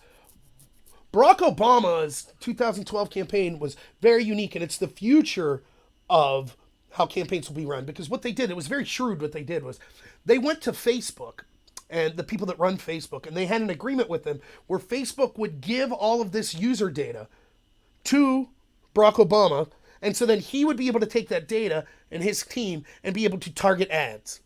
And it was very shrewd. It's kind of how campaigns will be run. Very smart of him to do. Do you see the ridiculousness there? Cambridge Analytica, that used a small portion of Facebook's data, is considered terrible, disgusting, broke the law, needs to be investigating. It was a horrible thing for Republicans to use that. But when the Democrats did it on a far grander scale, using Facebook itself instead of a company just using a portion of the data, but the company of Facebook itself, it was considered very shrewd and a great thing to do. That is, in a nutshell, Democrats. The leadership of the Democratic Party. They get upset when people use the very same tools that they're using. They want 100% spin and control of the media. They want 100% control of academia. They don't like it if the Republicans get any spin in the media. They don't like it if the Republicans get any say in academia. Don't like it at all. They want to be allowed to collude with Russians and pay them for dirt on Donald Trump. They don't like when Trump Jr. talked with a Russian and left after 10 minutes after not receiving dirt. That's a horrible crime. They're allowed to register as foreign lobbyists. They just have to sign letters saying, oops, sorry, our bad, if they get caught. Republicans do it, then it's a big crime and you need to spend 2 years in jail. It's okay for them to destroy data and subpoenaed evidence. No problem at all. If Republicans say mean tweets that could jeopardize an investigation, that's obstruction. They're allowed. Mills and Abedin are allowed to lie to the FBI. That's no problem at all. If people connected to Trump do it, then it's a serious crime and they need to go to jail. Do you see? Over and over and over. That's how it works. So, all right, I'm going to be heading out here. I will be doing, my buddy Drone Tech has a channel. It's just, you could look him up on YouTube. It's just DRONE and then TEK. He'll be doing a live stream at 3:30 with some people, and I'm going to be one of the people on there. And we'll probably be discussing a lot of what I talked about here, though hopefully there's smarter people than me on, though doubtful. No, I'm just kidding. But it should be a lot of fun. So feel free to check that out. If you haven't, please like and subscribe. I'm trying to get up to 1,000 subscribers, not for monetization or anything, but I used to do mobile live streams, and I wanted to start doing like going to rallies and things like that and trying to do some kind of mobile live stream. Apparently YouTube's changed their rules where you can no longer do mobile live streams unless you have 1,000 subscribers. So I'm really trying to hit that mark. I think that would be cool. So, but yeah, and as always, I'll be posting on places like Above Top Secret. Also, I'm going to start trying to use my Twitter feed more often. So I think my Twitter feed's just @NorRobert. So if you want to subscribe to me on there, most of the time it's just me posting my videos. But like last night, I was ranting and raving a little about the Barr hearing, and I'll start using it more often. But thank you, everyone, for tuning in and watching this, and have a good one. We'll see you at 3:30 on Drone Tech's channel.